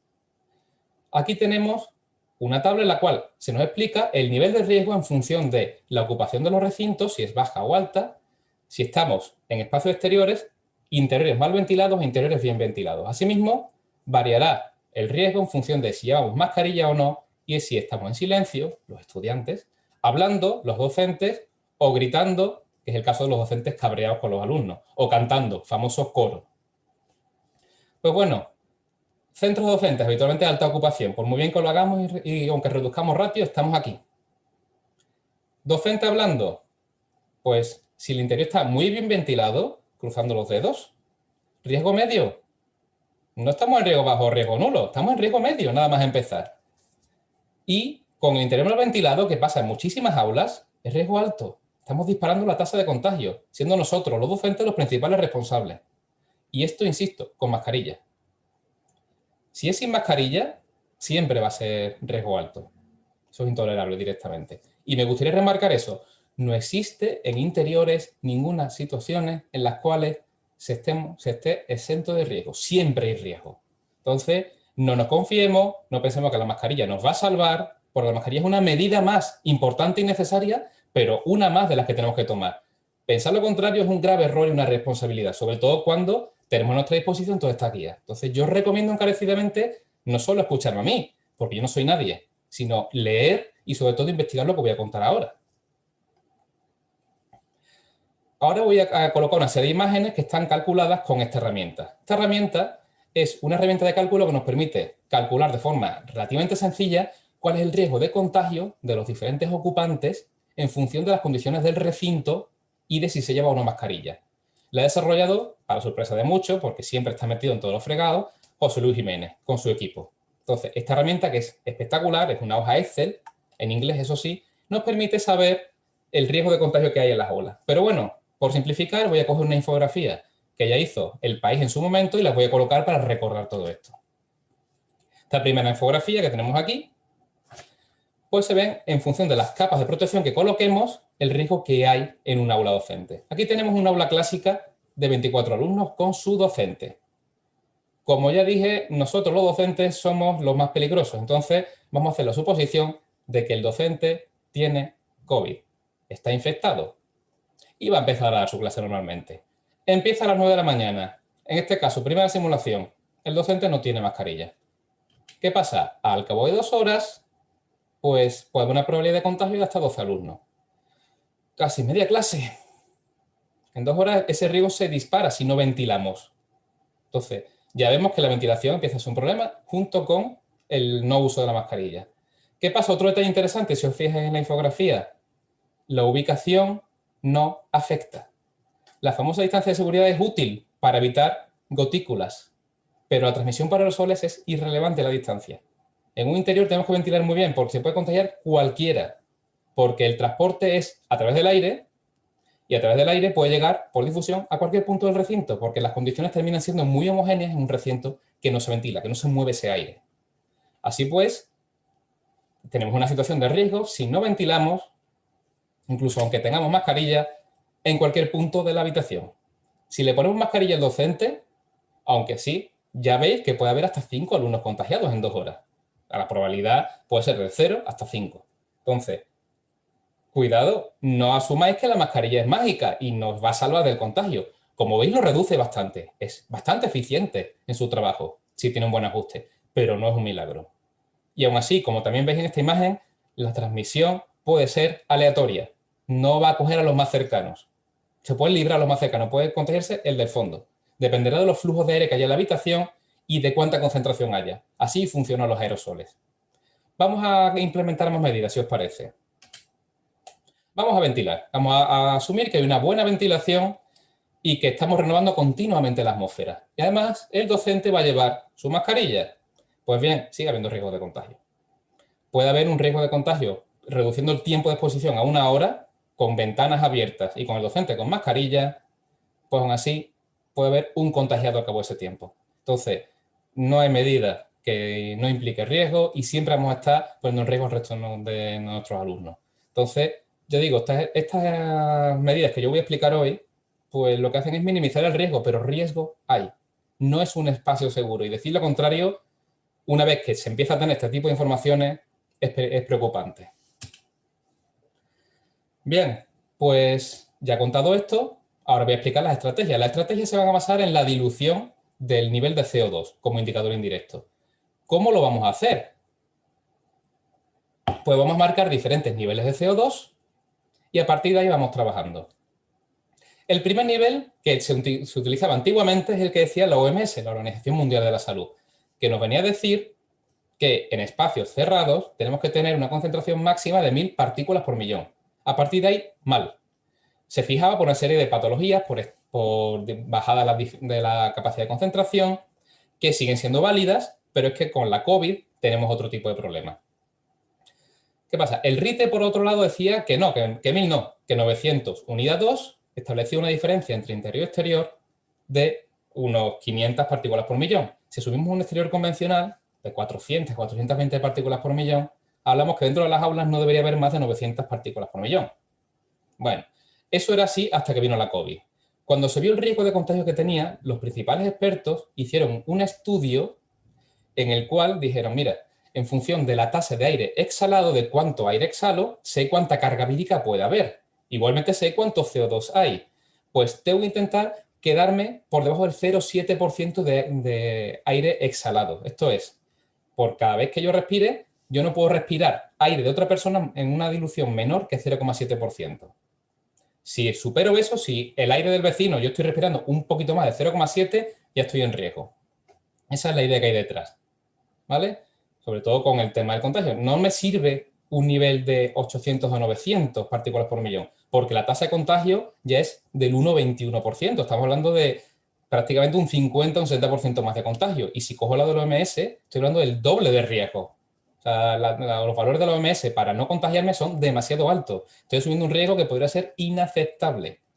Para que sea adecuado, los diferentes expertos en la materia, Harvard y las diferentes guías y el propio José Luis Jiménez, establecieron ese valor límite de 700 partículas por millón en función, ya digo, del aire exhalado, de cuánto se renueva la atmósfera para que yo respire muy poco aire del vecino. Entonces, ese es nuestro límite, 700. A partir de ahí van mal las cosas. Igualmente, meto como cuña el valor de 550 partículas por millón. Eso es el valor que deberíamos tener en los pasillos. Los pasillos van a ser nuestro espacio seguro en los centros, donde tenemos que tener un nivel de CO2 más bajo, todo abierto, por si algún alumno tiene que salir a ajustarse la mascarilla. Y también para evitar que si hay ventilación cruzada de un aula, pasillo a otra aula, arrastremos demasiado CO2 de un aula y pongamos en peligro al otro aula por la cual está entrando la ventilación. Eso se denomina espacio aliviadero. Vale, ya tengo todo esto claro. ¿Ahora qué? Pues aquí viene la estrategia. Esta imagen está sacada directamente de la guía que ha hecho el CSIC. La primera pregunta que nos hacemos, oye, la actividad, en este caso la docencia, ¿se puede hacer en el exterior?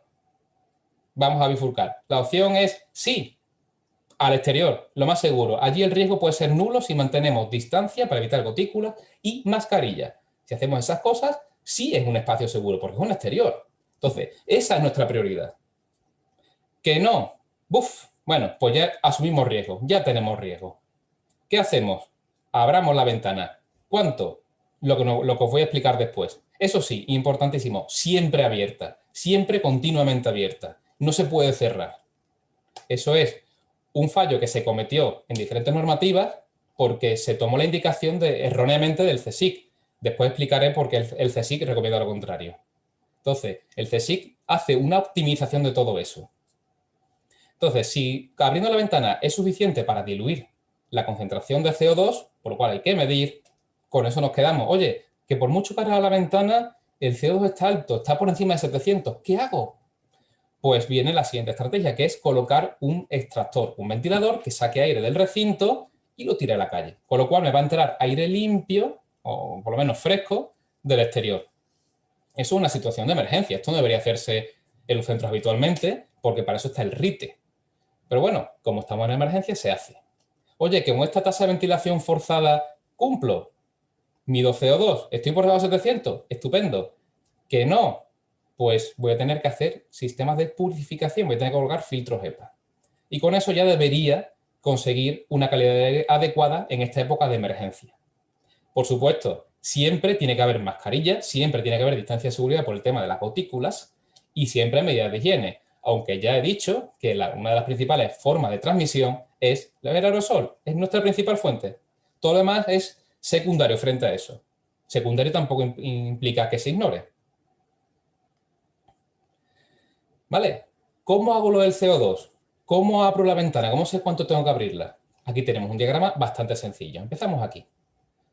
Abro la ventana un poquito. Mido CO2. ¿Tengo los 700 ppm de CO2 necesarios? ¿La concentración es adecuada? Sí. ¿Hace frío?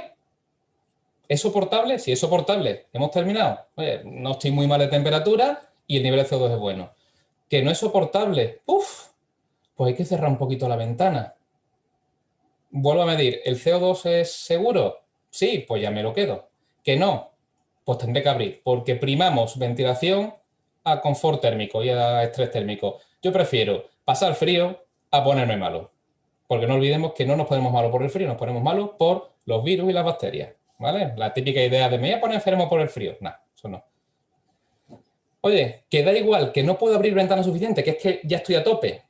Pues entonces tengo que implementar ventilación forzada. Y si no tengo, porque el centro no dispone de ella, o no es una obra innecesaria, o da igual porque me quedo corto, entonces cuando pongo filtro HEPA. Ese es el recorrido que yo recomiendo personalmente.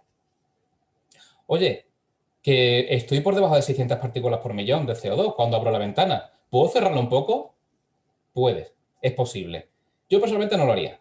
Yo prefiero pasar frío y bajar mucho la concentración de CO2, sobre todo con la nueva cepa de coronavirus. Pero con 700 ya estamos asumiendo una tasa de contagio, vamos a decir, asumible. Puede suceder, pero el riesgo ha bajado bastante. Entonces, como capitulación de todo esto, como recapitulación, podemos hablar que las normativas, aquí tenemos citadas las dos, tanto la del IFTEC como la del IDAEA, son tal cual las guías del Ministerio, nos dicen que tenemos que tener ventilación cruzada de apertura continua en el tiempo. ¿Esto qué es? Todas las ventanas abiertas, al menos un poco, todo el tiempo. ¿De acuerdo? Y también tenemos que abrir la puerta. Eso es una cosa que habitualmente en las aulas no se hacía. ¿Por qué? Porque hace ruido en el exterior de las aulas, se puede escuchar lo que está hablando el otro compañero y se puede generar mucho ruido y nos puede distraer. Entonces eso no se hacía, pero ahora es imperativo. Asimismo, el reparto, como ya digo, de la apertura tiene que ser continuo entre todas las ventanas. Existen diferentes estrategias, como la ventilación en diagonal y similares, pero eso se tiene que hacer mediante control de CO2 y mediante especialistas, o mediante una lectura profunda de las guías. Así que En principio yo recomiendo abramos las ventanas todas un poquito y abramos las puertas. Si nos queremos meter en más complicaciones, podremos buscarlo leyendo más, pero esa es la estrategia mínima. ¿Cuánto abrimos las ventanas? Pues mínimo 15 o 20 centímetros, según dicen las guías, pero yo os recomiendo encarecidamente que midamos el CO2. ¿Por qué? Porque esa apertura habitualmente se nos puede quedar corta, especialmente en entretiempo y en verano. Eso vale muy bien cuando hace frío fuera o hay viento. Como no, no llegamos a niveles. Después lo demostraré. En las zonas comunes, en este caso los pasillos, tiene que estar todas las puertas y ventanas abiertas. En esas zonas tenemos que tener el CO2 muy, muy bajo. Si en nuestras aulas el límite es 700, en los pasillos tiene que ser 500, 550. ¿Por qué? Porque ya digo, tenemos espacios seguros para cambiarse la mascarilla y después, si tenemos ventilación que entra de forma cruzada por un lateral y sale por el otro, de otro aula, estamos obligando a soportar un grave estrés y riesgo a los ocupantes de estas aulas frente a estas, puesto que todo el CO2 y los virus en suspensión de estas aulas se vienen para acá. Si diluimos aquí en el pasillo, parte se escapará por aquí, con lo cual aquí llegará poca más carga de CO2. Estamos en límites tolerables. Entonces, no olvidemos eso. Pasillos siempre ventilados. Otro detalle, si los alumnos no están en el recinto, no hay que ventilar todavía. Por la mañana, antes de entrar, las aulas cerradas. Se abren las aulas cuando lleguen los ocupantes. De esa manera, los sistemas de calefacción han podido calefactar el recinto lo suficiente. Jugamos con lo que se denomina inercia térmica. Después existe la posibilidad de, entre cambio de clase y cambio de clase o entre los recreos, de abrir un poco las ventanas, diluir la atmósfera y ya después cerrar para intentar de nuevo calentar el aula con los sistemas de calefacción para que cuando se vuelven a abrir las ventanas y ya tenemos esa inercia. De todas formas, ya adelanto que lo habitual es que en media hora un aula reduzca muchísimo su carga de CO2 si se ha tenido la ventana abierta habitualmente, con lo cual esto se puede pasar un poco más de puntilla, sobre todo si tenemos medición de CO2. Otro detalle muy importante, se denomina protocolo vuelta a la calma. ¿Esto qué es? Cuando los estudiantes vienen de hacer educación física o del recreo, vienen con un grado de excitación bastante elevada. Su tasa metabólica está disparada. ¿Esto qué significa? Que respiran mucho más. Si respiran mucho más, exhalan mucha mayor carga vírica. Entonces, lo que hay que hacer es decir, sí, chiquillo, en el patio te vas a parar un poquito, vas a respirar tranquilito. Incluso puedes hacer un pequeño ejercicio de relajación. Les bajan las pulsaciones, respiran más lento y en ese momento para el aula. Antes no, antes estamos disparando el riesgo. Entonces, ese par de minutos o 3 de vuelta a la calma es fundamental. Otro detalle importante, la relación volumen-ratio, que esta por desgracia viene impuesta. Esto es lógico, mientras más estudiantes en un aula, mayor riesgo. Si disminuye el número de estudiantes en el mismo aula, el riesgo baja. Remato, comedores y aulas de infantil, espacios donde la mascarilla no está. Los niños pequeños de infantil no pueden llevarla, son demasiado pequeños y en el comedor es complicado comer con la mascarilla. Pues ahí hay que extremar las precauciones. La ventilación tiene que ser total, todo abierto. Da igual lo que suceda, mala suerte. Y, a ser posible, si la tasa aún así es bastante elevada, filtros EPA. Yo es que casi los pondría por defecto en comedores y aula infantil. Otro detalle, si el día es muy ventoso y también hay una diferencia elevada de temperatura entre interior y exterior, por ejemplo, hace mucho frío fuera, la ventana se puede reducir. ¿Cuánto? Yo no lo sé. Yo da igual los estudios que haga. Yo sé que se puede reducir ¿cuánto? Medición de CO2. Por eso es tan prioritaria.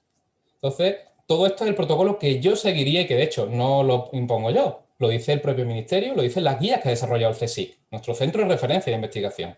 Y están amparadas también por los estudios de diferentes colectivos y basadas en las guías de Harvard. Ya falta poco para terminar, ¿de acuerdo? Siento las chapas. Con el tema de la ventilación cruzada de apertura continua en el tiempo. Esto es un tuit de José Luis Jiménez, del que ya he hablado en esta charla pues infinitas veces y más que haré, y también de la asociación Aireamos, una de las asociaciones de referencia en España en la lucha contra la COVID en las aulas. Lo que están haciendo es citar la normativa que ha hecho la IDAEA, que es la que se está utilizando en España de referencia. Está diciendo, oye, mirad lo que dice la IDAEA, el Instituto, como ya dije, el Instituto de Diagnóstico Ambiental de Estudios del Agua. Aquí tenemos, oye, que la guía de ventilación de aula que hemos hecho recomienda ventilación continua con apertura de puertas y ventanas todo el tiempo. Y no solo lo dice la IDEA, que lo dice este señor. Esto es la Biblia en estos niveles. Igualmente esta asociación en la que él es partícipe. Entonces, Directamente nos están diciendo que la ventana siempre tiene que estar abierta. Al menos un poco, pero siempre tenemos que estar ventilando. Entonces, esto hay que tenerlo en cuenta todo el tiempo y siempre con ventilación cruzada para evitar espacios ciegos donde se acumule el CO2 y la carga de aerosoles. Voy a poner un ejemplo. Aquí he cogido un aula real de un centro existente que tiene una única puerta y tiene ventanas correderas. Y he dicho, vamos a ver qué pasa si simplemente cierro la puerta e intento ventilar por las ventanas. Abro la ventana corredera un tanto por ciento cada una. ¿Cuánto? Pues de 0 centímetros a el máximo que me dé el hueco. En este caso, cada hoja se puede abrir máximo 60 centímetros. Y voy a someter este aula en condiciones de invierno a diferentes opciones. La primera es ocupación completa y turno partido. Puedo desdoblar el aula, si mi centro lo permitiera. Y la otra opción es coger y bajar y subir persianas, que esto es un punto muy problemático en los centros, que ya adelanto que a aquellos que he visitado se les olvida. Cuando yo hago estas variantes, aquí es el porcentaje de apertura que puedo tener de ventana en cada una de ellas, podemos ver que si la persiana está subida completamente, habitualmente, si el salto térmico entre interior y exterior es elevado, voy a ventilar bien, incluso con la puerta cerrada. Va a haber una tasa de renovación de aire adecuada. En la parte primera del aula, por aquí estará bien, pero hacia adentro no, hacia adentro se quedará estancado.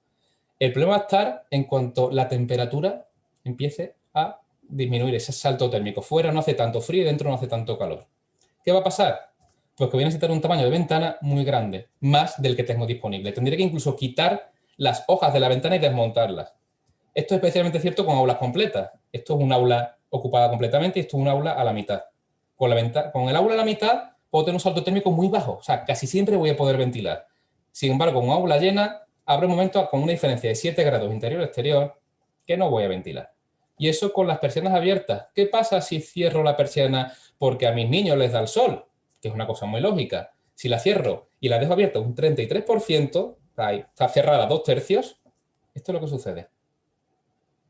No ventilamos. Necesitamos metros de apertura cuando tenemos centímetros. Es imposible si cerramos la ventana. ¿Por qué?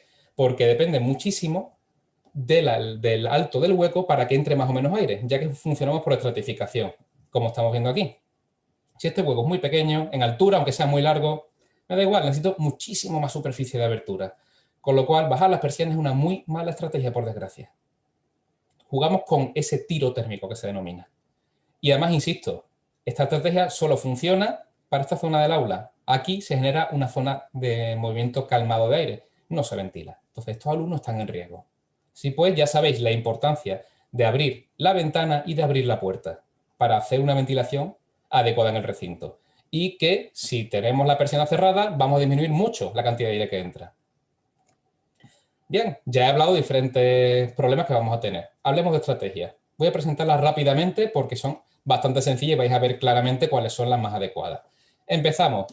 Por cierto, estas estrategias no las he hecho yo. Estas estrategias las ha hecho mi compañero Javier Pérez de Prevención Docente. Ya veréis lo didáctico que es. Está basada en una serie de medidas durante medio año. Este compañero estuvo midiendo las aulas durante todo el entretiempo, de septiembre, si no recuerdo mal, octubre, hasta casi diciembre, y tuvo varias aulas monitorizadas a la vez. Y le fue haciendo diferentes perrerías. La primera, vamos a coger un aula, vamos a hacer 4 estrategias, teniendo en cuenta que voy a tener las puertas y las ventanas correderas cerradas. Esta estrategia ha sido recomendada por diferentes juntas. Vamos a ver qué pasa. Pues vamos a hacer eso. Aquí tenemos en este eje las partículas por millón y tenemos el límite de Harvard y de las diferentes guías españolas que están optimizando esta metodología y lo que dictaba el RITE. Aquí, más o menos, la OMS. Vamos a empezar. Primera estrategia. Vamos a abrir 5 minutos la ventana entre clase y clase. ¿Vale? 5 minutos. El resto del tiempo todo cerrado. ¿Qué pasa? Pues que podemos llegar a los 1500 partículas por millón. Aquí el riesgo está disparado. Aparte de que tenemos problemas y afecciones derivadas de un exceso de concentración de CO2. Esto es un clásico en aula docente. Esto sucede al cabo de un cuarto de hora de funcionamiento. O sea, una clase al cabo de un cuarto de hora, ¡puf!, se pone en 1500 con facilidad si no abrimos ventanas y puertas. Vamos a probar otra estrategia. Vamos a abrir en vez de 5 minutos, 10 minutos. Bueno, pues disminuimos el nivel de partículas por millón. Pero es que estamos por encima de los 1300. partículas por millón, está muy alto. Superamos en casi el doble lo que debemos tener por COVID. Estamos en riesgo evidente, tanto nosotros como nuestros alumnos. Probemos otra estrategia. Vamos a abrir 15 minutos entre clase y clase. Pues tampoco sirve, seguimos, si os fijáis, en la misma franja. Al cabo de un cuarto de hora, el ambiente se recarga y se pone en 1500 partículas por millón con facilidad, porque la cantidad de ocupantes que hay no paran de exhalar CO2 y carga vírica. Vamos a probar otro protocolo. Este es un protocolo que desarrolla Javier, que es cada 15 minutos, ¡pum!, abre 5 minutos completamente y después vuelve a cerrar. O la deja entreabierta en futuros casos. ¿Qué pasa? Pues que el CO2, como veis, se mantiene mucho mejor. Seguimos estando por encima de 1100, pero acabamos de mejorar mucho. Esto es mucho más seguro, como veis, frente a estas medidas, pero ojo, esto a nivel docente es un fracaso. Me refiero a nivel docente fracaso. Tenemos que estar pendientes con un cronómetro como docentes para, chiquillo, ábreme la ventanita durante 5 minutos. Estamos pendientes del reloj que de la propia clase. Pero recordemos un detalle. Lo importante aquí no es tanto la docencia, sino la seguridad de los estudiantes. Vamos a probar a una estrategia parecida a la que dice las guías del Ministerio. Vamos a dejar las ventanas abiertas 15 centímetros cada una de ellas, todas están abiertas 15 centímetros al menos, y la puerta abierta. ¿Qué es lo que pasa? Pues si dejamos eso abierto todo el tiempo a ese tamaño y cada hora abrimos todo 5 minutos, aún así tenemos una tasa de unas 1100, 1000 y pico partículas por millón. Sigue siendo inaceptable. Si probamos a abrir algo más, 10 minutos entre clase y clase, aún así, con este nivel de apertura, en este centro concreto, pues tampoco se consigue una dilución buena, incluso ni siquiera con 15 minutos entre clase y clase. No influye el tiempo que dejemos abierto entre clase y clase, eso da igual. Lo que importa es una ventilación continua y cada 15 minutos como máximo hacer una apertura bestia. Eso influye muy bien. Pues fijaos aquí, ¿qué pasa cuando abrimos 5 minutos cada 15 minutos? La famosa estrategia 15-5, 15-5, 15. Pues con esta estrategia podemos disminuir el riesgo a unos 770 ppm con esta apertura. Aún así se puede quedar corto. Pero esto no lo sé a ciencia cierta. Esto lo sé únicamente cuando mido, que es lo que ha hecho el compañero Javier. El compañero Javier también ha hecho la prueba de abrir 25 centímetros las ventanas en vez de 15. Por defecto, siempre abiertas 25. Pues fijaos como de repente, da igual la estrategia que sigamos, ya estamos en torno a las 700. Ya empezamos a estar seguros. Entonces, fijaos que en este aula concreto hemos tenido que abrir 25 centímetros la ventana. Las guías nos estaban dando una indicación, pero no se ajustan a la realidad de nuestra aula concreta. Eso es lo que nos obliga a tener medidores de CO2, jugar con la estrategia. Entonces, aquí se han probado diferentes estrategias y se ve que la mejor de nuevo es ventilar 5 minutos cada 15 minutos. Podéis probar esta, podéis probar cualquier otra. Esta es la que en este caso concreto, de nuevo la 15-5, 15-5, 15-5, la que nos está dando mejores resultados. Aún así, todas, si os fijáis, ya andan dentro de la lógica. Entonces, queda demostrado, en este ejemplo, que si abrimos continuamente habrá un punto en el que tengamos una tasa de ventilación adecuada, sin pasarnos, no estamos en 600 o 500, con lo cual sigue habiendo cierto confort térmico, o por lo menos no una falta acusada de él. Por último, cojo y abro las ventanas a tope todo el tiempo. Ventana y puerta abierta todo el tiempo. Pues en un aula que sea completa con 30 alumnos, con 30 ocupantes, estamos viendo que en general estamos en el límite. O sea, abrir tiene esa ventaja, pero lo interesante siempre es desdoblar. Si tuviéramos la opción, desdoblemos, porque siempre nos vamos a quedar por debajo de lo que nos está estipulando el límite COVID. ¿De acuerdo? Incluso podremos cerrar un poquito la ventana, si os fijáis. Si queremos asumir un poco más de riesgo, pero compensar el estrés térmico. Entonces, esas son las estrategias que yo venía aquí a plantear. ¿Cómo se plantea todo esto? Pues fundamental el tener un medidor de CO2. Esto es nuestra herramienta fundamental como primer filtro de defensa junto con la mascarilla. Midamos el CO2. ¿Qué pasa? Que los medidores de CO2 habitualmente no son baratos.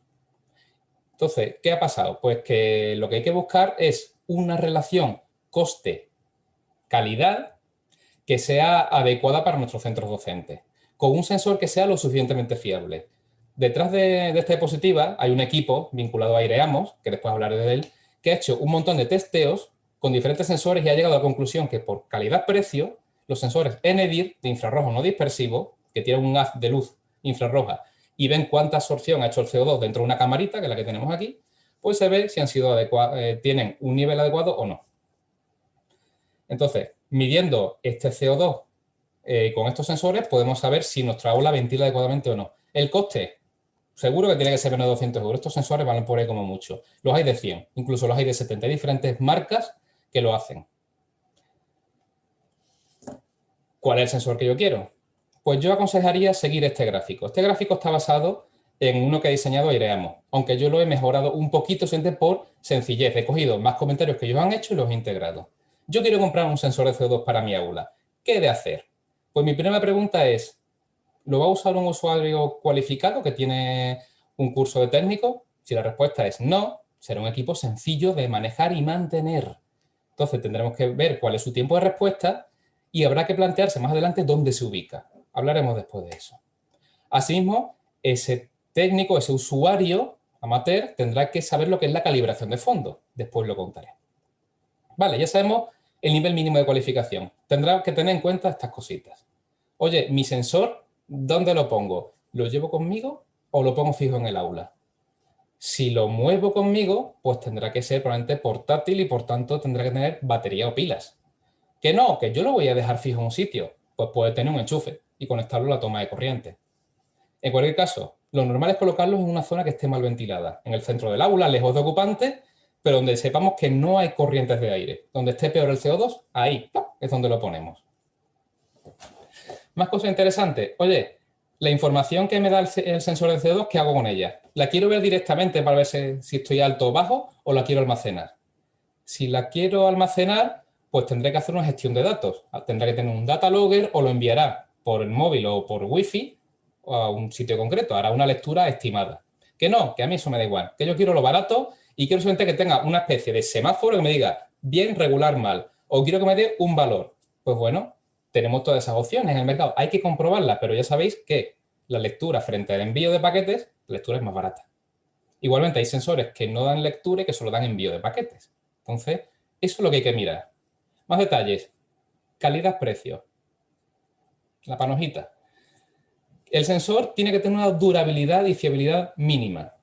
Tendrá que tener un error de medición aceptable, no más de 100 partículas por millón. De hecho, 50 más una pequeña desviación. Y su calibración tiene que ser muy sencilla. ¿Por qué? Porque la mayoría de sensores hay que calibrarlos de vez en cuando. ¿Cómo se hace la calibración? Según vienen en las instrucciones del fabricante, pero lo normal es que se coge y se pone en el exterior. Y le damos al botón de calibración de fondo. Y dice, ah, esto es el exterior. Y te lo coge como exterior. Y entonces lo que hace es medir con respecto a ese exterior. Eso es la calibración. Porque más o menos se sabe a qué volumen de CO2 está al exterior. Con lo cual, a partir de ahí, ya sabemos si se descalibra, que vuelve al punto de serie. Entonces, no olvidemos que la mayoría de sensores hay que calibrarlos de vez en cuando, poniéndolo en el exterior y dándole al botoncito de calibración. Es muy sencillo y la mayoría viene perfectamente descrito en las instrucciones. Ahora me diréis, estupendo, me has contado esto, pero dime dónde saco el sensor. Pues yo no lo he hecho, pero tenemos una serie de personas que de forma desinteresada han cogido, cuando digo personas hablo de científicos, hechos y derechos, que se han dedicado a comprar o a recibir determinados sensores y a probarlos en una cámara ambiental para ver si son fiables o no y cómo de buenos son. Entonces, entre otros, el trabajo de Elena Jiménez, que es catedrática en la Universidad de Castilla-La Mancha, de forma completamente altruista y desinteresada, igual que el resto de autores que están ahí, han cogido y han empezado a utilizar sensores que se les han prestado, se les han cedido para ver si son buenos o malos. Y han hecho un listado que tenéis aquí, en este link. Con este listado se ve el precio del sensor, las características que tiene, todo ese listado que yo acabo de contar está ahí ya. Con lo cual podemos decir, este es bueno, este es fiable, este lo puedo comprar. Incluso muchas veces nos dan el enlace de compra. Ya digo, este conjunto de científicos no se lleva un duro por esto. Lo han hecho por ayudar. O sea, no tiene ningún tipo de vinculación con los diferentes fabricantes. Todo el que le envía uno, lo prueban. Entonces, mi consejo es, ¿queréis un sensor de CO2? Haced caso a Elena Jiménez y el resto de ese equipo. También ella tiene un Twitter en el cual, si lo buscáis, tiene el listado actualizado. Este listado se actualiza constantemente. Vamos a terminar ya la ponencia. Últimas diapositivas. El tema de los filtros EPA. Para mí, personalmente, un filtro es una de las últimas capas que yo voy a poner. ¿Por qué? Porque hace mucho ruido. Y además es una solución completamente de emergencia. Va a exigir un mantenimiento que habitualmente no vamos a dar en época normal. Entonces, yo lo pondría en sitios muy específicos, donde no tengamos ventilación suficiente, donde no haya mascarillas, en ese tipo de espacios. Yo lo haría, ya digo, como última capa. No desprecio la capa en sí, simplemente la pondré cuando vea que me hace falta. Principal, CO2. A partir de ahí hablamos. Entonces, este equipo se tendrá que adecuar al espacio donde se vaya a utilizar, que después explicaré cómo se hace, y habrá que ver el tipo de filtro que tiene. Podemos tener filtros EPA, que son H13 o H14, filtros absolutos, tipo quirófano, que han de cumplir esta normativa. ¿De acuerdo? La EN 1822.1 de 2020. Está completamente actualizada. También existe la opción que me gusta más personalmente, que es un filtro MERV 13. No es tan denso como un EPA, pero filtra lo suficiente y es capaz de retener el virus y sobre todo las diferentes gotículas y aerosoles donde se vincula. Con él podemos vehicular mucha más cantidad de aire, porque como tiene menos pérdida de carga, el filtro es menos tupido, mueve mucho más aire y entonces me está filtrando mejor la atmósfera. Pero vamos, que funcionan, si se ubican correctamente. Detalles interesantes. Estos filtros no modifican el nivel de CO2. O sea, la medición de CO2 automáticamente yo tengo que utilizarla como referencia para no pasarme de los 1000 de la OMS. Ya que yo mida el CO2 me sirve, pero ojo, esto me está depurando la atmósfera. Y habrá que hacer una comparativa con una herramienta que después voy a explicar. Es preferible colocar varios a uno solo, porque van a estar en determinados puntos de la sala frente a uno, entonces van a mover mejor el aire de la atmósfera. Si lo tenemos en un único punto, la limpieza será alrededor de ese punto. En varios aumentamos la cantidad de filtrado. Igualmente, el caudal ha de cogerse sobredimensionado. Como se suele decir en los pueblos, mejor que zozobre que zofarte. Más detalle, hay que ponerlo a velocidad máxima. La velocidad de tipo automático se queda corta, no hace ruido, pero no filtra. El ventilador tiene que funcionar muchísimo para que mueva el aire, porque tienen gran pérdida de carga. ¿Qué pasa? Ruido. Estos chismes hacen muchísimo ruido. Otro detalle importantísimo. Estos equipos no deben tener sistemas de ionización ni de producción de ozono. Eso es tóxico. Si os instalan uno de estos, huid como de la pólvora. Un sistema de ozono, como tenga ocupantes dentro, estamos metiéndolo a una carga tóxica preocupante, que puede incluso provocar lesiones a largo plazo o la muerte, como la atmósfera esté cerrada. No podemos tolerar que se instalen equipos con producción de ozono ionizadores. La única forma de utilizarlos es cuando no hay ocupación y sabemos que no va a haberla, y aún así se acumula. Hay que ventilar muy bien después. Entonces, mi consejo es no compréis nada que tenga esto. Otro detalle, no viene en el PowerPoint, pero lo adelanto. Hay que hacer una limpieza con desinfección de la carcasa cada día como poco, ¿de acuerdo? Entonces es muy importante hacer ese mantenimiento mínimo. Por último, el filtro se ha saturado, que puede ser un tiempo entre 2, 3, 6 meses. ¿Qué hago? ¿Lo cambio a lo bestia? No, por Dios. Ese filtro puede tener COVID. Es un material de biocontención bacteriológica de nivel 3.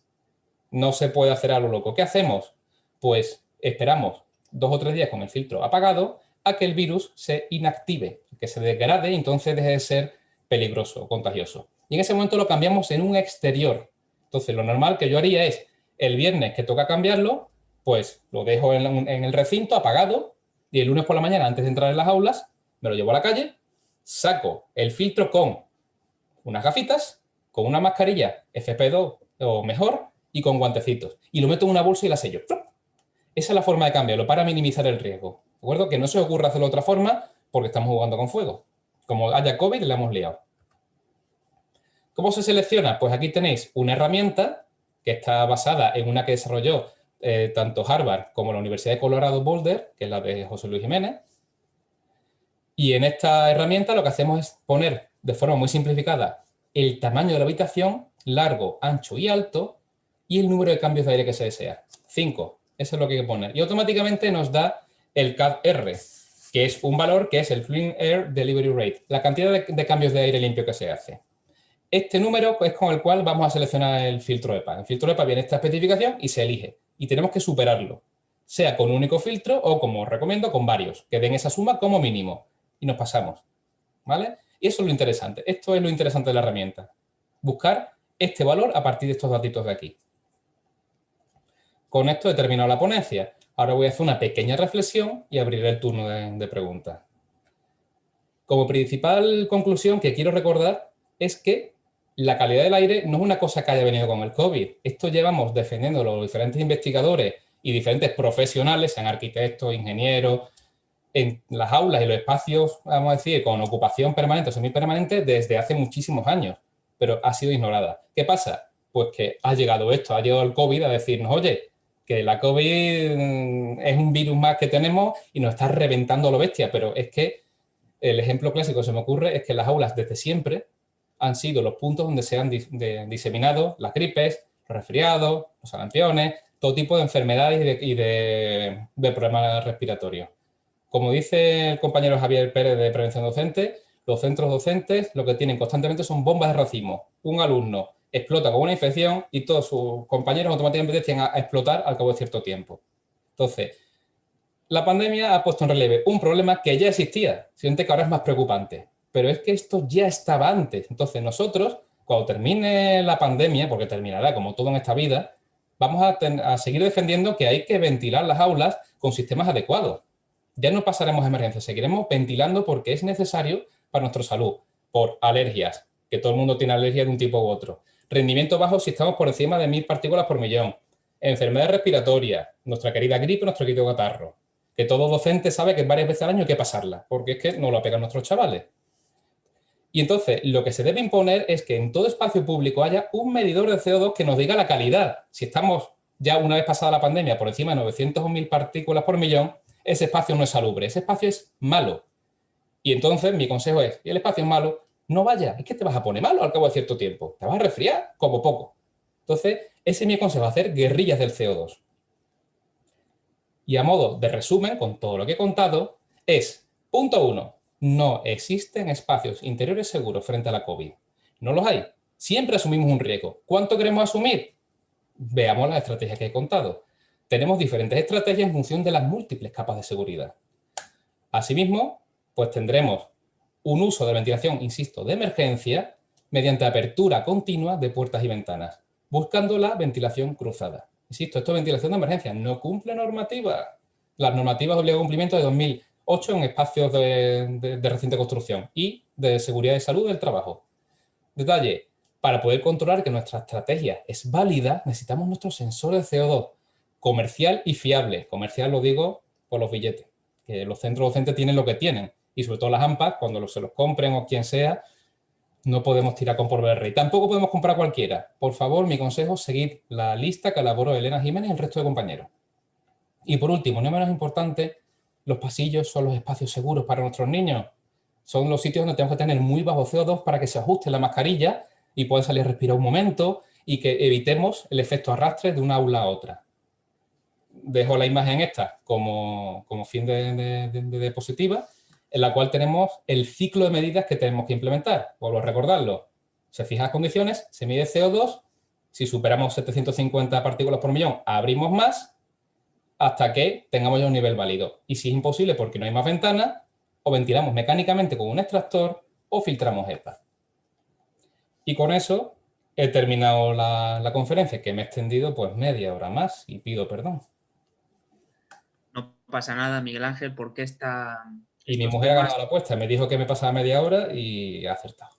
Estos temas son muy necesarios en esta situación. Bueno, darte las gracias por esta ponencia, una ponencia clara, rigurosa, científica y explicativa. Y ahora, si te parece, vamos a pasar al turno de preguntas. Han comentado algunas por Zoom, por YouTube. Te lanzo la primera, ¿de acuerdo? Sí. Bien. La primera dice así: ¿se podría tomar el desayuno dentro de las aulas? No se debería. El problema de tomar desayuno en las aulas es que estamos sometiendo a los estudiantes a que se quiten la mascarilla para comer, cosa que es obvia. Entonces, en ese momento, la primera medida, que filtra más del 50% de las posibilidades, nos lo estamos cargando. Esa actividad debería hacerse en el exterior. Si lo hacemos dentro, estamos disparando el riesgo. Y el problema además es que los chavales hablan mientras se toma el desayuno, con lo cual pasan de estar en silencio a empezar a emitir partículas como locos. Ellos no saben lo que están haciendo, obviamente. No deberían hacerlo. Tienen que, si lo hicieran en el interior porque está lloviendo, secuencialmente y hablando en silencio completamente. Aún así es un riesgo. Vamos, tal cual lo digo. Las guías, como la que he citado del CSIC, dicen específicamente que el desayuno al exterior. Entonces, yo lo desaconsejo por lo que acabo de contar. Ajá. Bien, la segunda pregunta dice así: ¿Cómo sería el diagrama de flujo en situaciones de calor? Pues en Andalucía empieza por santiguarse, porque mi experiencia es que no se ventila. A partir de ahí, si no es Andalucía, es abre la ventana lo máximo que puedas y si tienes calor te aguantas. ¿Por qué? Porque no podemos poner el split, porque el split recircula el COVID. Perdón, el COVID, el coronavirus, la COVID es la enfermedad. Entonces, si hace calor, hay que intentar que el gradiente térmico sea el mayor posible, que no podemos hacerlo porque no vamos a chicharrar a los alumnos en el aula, y es abrir a tope a lo que dé. Mi experiencia haciendo mediciones es que no se va a lograr gran cosa. O sea, se puede lograr hasta cierto punto, pero lo máximo que podemos conseguir es la temperatura de la calle. Y si la conseguimos, no ventilamos. Depende del viento. Un día con viento, ventilamos. Si no hay viento, es un espacio que pasa a ser poco seguro. Entonces, mi estrategia es, coloca el medidor de CO2, abre lo que puedas y si pasas calor, de hecho, abrir la ventana te viene bien para evitar el calor, porque estás haciendo un enfriamiento por atemperamiento con la temperatura exterior. Estás disipando el exceso de calor. Pero en Andalucía es un problema, sobre todo en Sevilla y Córdoba. De acuerdo. No sé si con eso he respondido. La tercera pregunta nos dice, ¿lo que nos han dicho de ventilar el aula entre 10 y 15 minutos antes de la llegada del alumnado, ¿tiene sentido alguno? Si no hay alumnos antes, pues no hay un nivel elevado de CO2. Me refiero antes de entrar en el aula por la mañana temprano.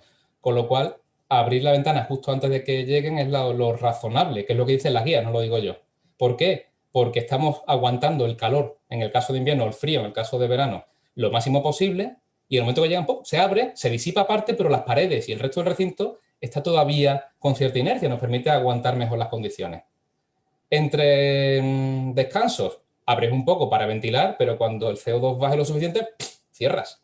No dejes abierto más de lo necesario. ¿Vale? Eso es mi recomendación. Que eso no lo digo yo, eso lo dice la guía. Yo entiendo la guía como una optimización de las diferentes guías que han ido saliendo. Aunque la guía empezó en verano, la última versión es de noviembre y va tocando todos esos aspectos. El detalle que quiero volver a insistir, no me hagáis caso a mí. Yo a efectos prácticos soy un desconocido. Coge esas normativas que están hechas para que cualquiera la pueda entender, de verdad, dale un vistazo cruzado y dibujos muy ilustrativos y comprad un medidor de CO2. No me hagáis caso a mí, medidlo vosotros y con eso comprobad que funciona o no funciona. Eso es ciencia. Bien, y la última pregunta, ¿ayudaría un ventilador convencional y cómo utilizarlo en primavera? El ventilador convencional puede ayudar si se coloca en un punto de acceso del aula, sea ventana o puerta. Esto es, coge el aire y lo barra desde allí. Toma el aire del exterior o saca el aire del recinto y lo impulsa. Si no dentro del aula, lo que puede hacer es ayudar a esparcir un poquito más la COVID. Detalle interesante, existen determinadas formas de posicionamiento que se pueden estudiar mediante dinámica de fluidos, que yo lo he hecho y tengo compañeros en la asociación que lo hacen, pero eso implica un estudio. Hacerlo a lo loco, mal asunto. Colocarlo para que coja aire de la calle y lo impulse en el quicio de la ventana o el quicio de la puerta. Aún así, no me parece una estrategia especialmente buena, sobre todo por los ventiladores que hay en centro, que suelen ser de tipo axial o helicoidal, típico de aspas. Mueven mucho caudal hasta cierto punto, pero tampoco con mucha fuerza. Está pensado para refrescar el ambiente, no mueven con mucha distancia. Pero de todas formas, no me hagáis caso a mí. Poned el ventilador, poned en esta posición, poned el medidor CO2, a ver qué pasa. No me creéis a mí, ya digo. Gracias, Miguel Ángel. Bueno, pues para cerrar la sesión, doy paso a la compañera Mabel González, compañera del sector autonómico de CESIF, Castilla y León. Mabel, cuando quieras. Gracias, Roberto. Bueno, pues para finalizar queremos dar las gracias a Miguel Ángel por esta charla tan productiva y tan interesante. Estoy segura que muchísimas de las cosas que nos ha contado se pueden aplicar en el día a día del aula. Y también queremos dar las gracias, como no, a todos y cada uno de los compañeros que han asistido a esta webinar, que se enmarca dentro de una serie de iniciativas que hemos tomado desde CESIF Educación Castilla y León en estos tiempos de pandemia tan caóticos que nos ha tocado vivir. No dudéis que seguiremos luchando por conseguir unas aulas seguras, por respaldar la labor de nuestros docentes que día a día van demostrando su gran valía profesional. Os emplazamos al día 18 de febrero, que vamos a realizar otro webinar sobre el DNI y el certificado electrónico.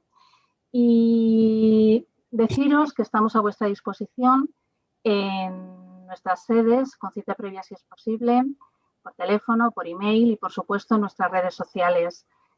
Gracias por seguirnos, gracias por estar ahí, por confiar en nosotros y, lo más importante, cuidaos mucho, cuidad a vuestras familias y hasta pronto. Gracias.